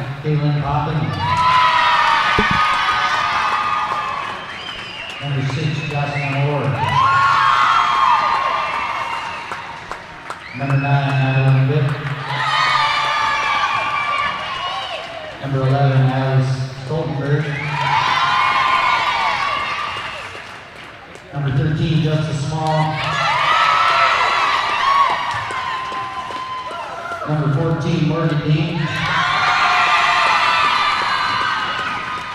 Number 15, Sydney Holford.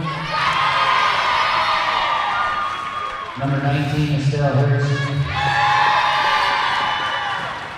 Number 20, Kaitlyn Holland. Number 21, Emma Ryder. Number 22, Lauren Shield.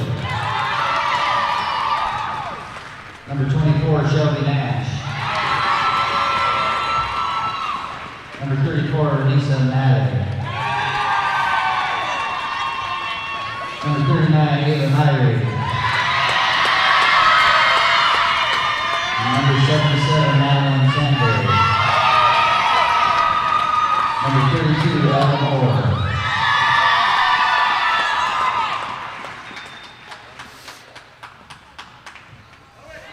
Now if I could please have, coaches, I'm sorry. Coaches, Matt Orr. Jason Myrie. And head coach, Shelby Edwards.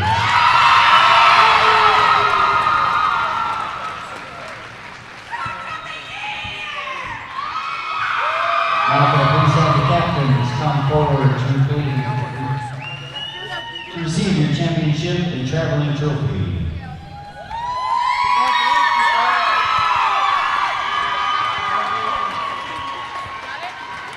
Congratulations, Aberdeen Cougars.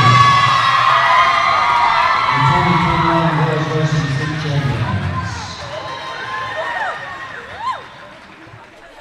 What a tournament this has been. What a tournament it was here at Watertown. 5-2 is the final score as the Aberdeen Cougars beat the Sioux Falls Flyers to win 5-2 in that state championship. We will step aside and we will come back to wrap up the entire tournament. You are still listening to the State Girls Varsity Tournament on Capital City Rock, on KSDR, and on YouTube at Capital City Rock Sports. Hello, hockey fans. First National Bank is excited to sponsor the 2021 Varsity Hockey State Tournament. Good luck to all the talented players, and a special shout out to our hometown team, the Hawaii Capitals. At First National Bank, we're always on your team and ready with the assist to reach your financial goals. Check us out at firstnationalbanks.com or at First National BNK on Facebook. Member FDIC and an equal housing lender.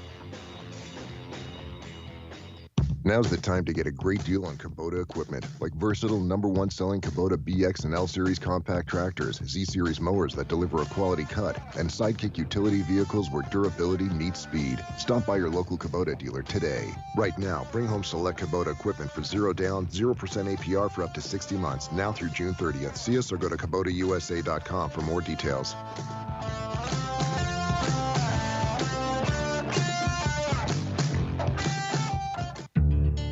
Insurance.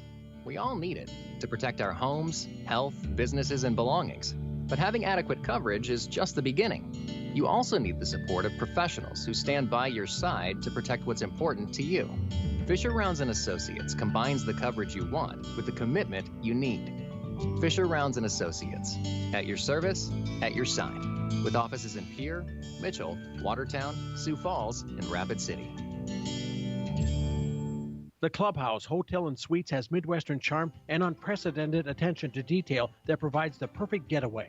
The Clubhouse Hotel and Suites provides a complimentary deluxe continental breakfast featuring hot waffles, biscuits, and gravy. They also have an indoor children's water playland, whirlpool and fitness center, and a beautiful backyard patio with seasonal fire pits. Everyone deserves a night away. Call 605-494-2582 to make your reservation today. The Clubhouse Hotel and Suites. Experience luxury in the heart of South Dakota. It's been a long winter, but now it's time to start thinking spring and summer. Hi, it's Jason at Leisure Palace. Start planning your backyard escape now and get the best prices of the year. Hot tubs, fire tables, patio furniture, and swimming pools. Imagine sliding into a hot spring or Caldera spa and having the jets pulsate and rejuvenate your body. Then take a few more steps into your own outdoor pool. Get these great products at the guaranteed lowest prices. 0% financing and cash discounts are available. Leisure Palace, creating your perfect escape on the corner of Euclid and Capitol in Pierre.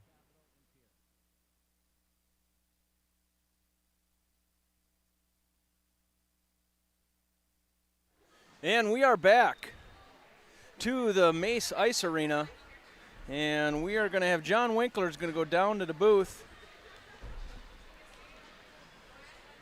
and meet with Shelby Edwards, She's the head coach of the Aberdeen Cougars, who have now won the state tournament. Yes, we're down with John.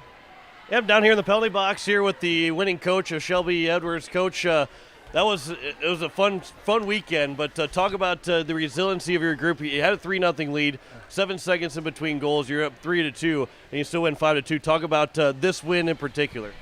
Yeah, obviously we had a lot of momentum. 3-goal lead is pretty great, but we knew that Sioux Falls wasn't a team that was going to back down. End of the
As again, it's a 5-2 win for the Aberdeen Cougars. Boy, I climbed that ladder pretty quick, and now I'm still out of breath.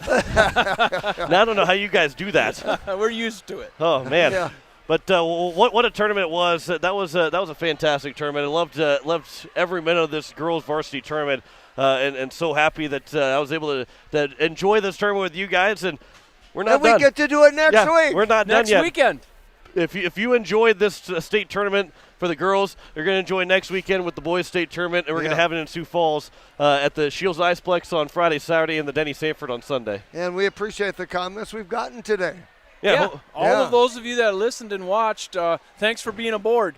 Next week you can tune in, same place and the same way for the boys. We'll do it all over again, 11 games. Absolutely, and it's going to be, like you said, it's going to be a lot of fun, and appreciate all those that are listening. You guys make this possible. If we didn't have any listeners, we'd be up here talking into space, and the advertisers. We do that anyway. Well, yeah, we do that anyway. But the advertisers don't like that too much, so we appreciate all those that have watched. We had a lot of views, and of course, we only if there's 4 of you watching, you get 1 view. If you're 4 of you watching the same screen, you only get 1 view. We had a lot of views that I can only imagine how many people we were able to reach just on YouTube. That doesn't mean those that were driving, because I was listening to you guys when I was driving to Sioux Falls and back. Hey, so that means we can charge more next year. Yeah, that's right. That's exactly right now. But a 5-2 win here for Aberdeen. Kaitlyn Holland scored a hat-trick goal, but all scored the last 2 goals. It was Winters and Mork that got goals back-to-back within 7 seconds to make it a 3-2 game. But Padal on the power play and then a empty net goal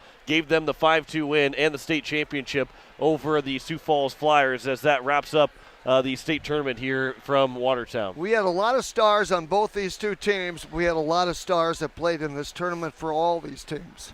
You know, that was one thing that we didn't really think about, but since we got to watch all 11 games, and we're unbiased as they come, for the most part. Yep. We should have had an MVP. With the 3 of us should have been able to vote for an MVP, but I think our consensus vote would have been Kaitlyn Holland. Yeah, without a doubt. Yeah. She rose to the occasion when she had to. On a very good team, she led this very good team and set them up for success right off the bat. And that's not to say that we didn't see a whole lot of other good players, because there was a lot of good players here, especially all the goalies throughout. We could have had. I don't want to think about trying to pick the best goalie out of everybody, because that would have been impossible to do. The skill set of girls hockey over the last 5 years is grown exponentially.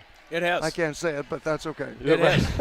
It has. This is good quality hockey, and hats off to South Dakota Amateur Hockey. They've been trying to develop this girls program very intensely for years, and it's starting to come to this level. You can really see it happening. Well, what they're trying to do is get kids that are like Myrie, wouldn't be necessarily normally playing in a varsity role. Right. She'd be playing against kids that are 8th graders, like she is, so that she gets to play against kids that are her age, rather than playing kids that are 4 or 5 years older than she is. Yeah, that's the big thing, is that you can have up to, have 8th graders that are playing varsity hockey. You can petition some other kids up to some 7th graders up if you need to, and you can have a mixture. And that's the fun thing too, is you're seeing 8th graders play with seniors. And you heard the ovation for Ava Myrie when she got her medal for winning the state championship. That might have been the biggest ovation out of everybody, and she's only an 8th grader. Oh yeah. And there's seniors that are so excited for her that are 4 years older than her.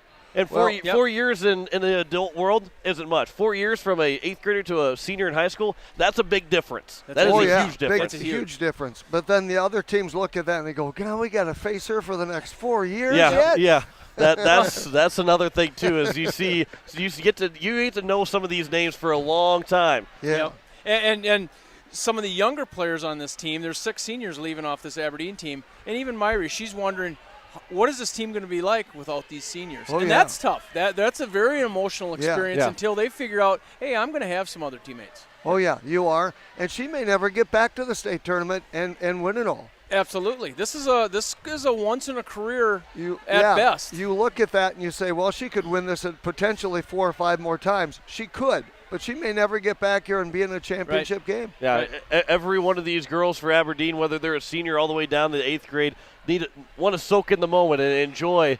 And you know, I don't know if maybe the rules were not having the parents and students go on the ice or not, but I think that's a rule that it can't be followed. It can't be followed. You got to enjoy it with your parents and your friends. Right. I know, you know, and everything going on, but it's so much fun to be able to give a big hug to your mom and dad on the ice after you win a state championship. Well, at least that's what I would think it would feel like, because I don't know. Yeah, you still have the Sioux Falls kids down here. And, of course, they're disappointed they lost. They haven't changed. They haven't gone to the locker room. They're just kind of enjoying this moment, too, also. Right. Which you want them to do. And it looks like Ava Myrie and Vander Esch are going to take a picture together. And two goalies that were the two best goalies in the league all year long. Yep. Their goals against average were 0.61 and 0.62. That's how good those two goalies were. That's unheard of. And the mutual respect, and of course they never get to go against each other. They're on far ends of the ice against each other, but the respect that they have against with one another that's what also makes hockey so much fun. As you start to push everybody, you kind of push guys around, and you push girls around, but at the end of the game, you show the respect that each team deserves. Yeah. Well, one of the tournament games, I believe it was yesterday, the two goalies for the two teams, and we were ending a period, they were going to their respective benches, so I would imagine it was probably at the end of the second period, and the two goalies kind of touched sticks. Yeah. To show respect for each other, and I thought that was pretty cool. It's a lot of fun. This has been a lot of fun this year, calling this state girls hockey tournament. I don't know. It's going to be I don't want to say that we're going to have it again next year. I don't want to speak before we get to that point, but I don't know how we're not going to be able to be broadcasting these girls' Depends states. where it is. Well, maybe for you.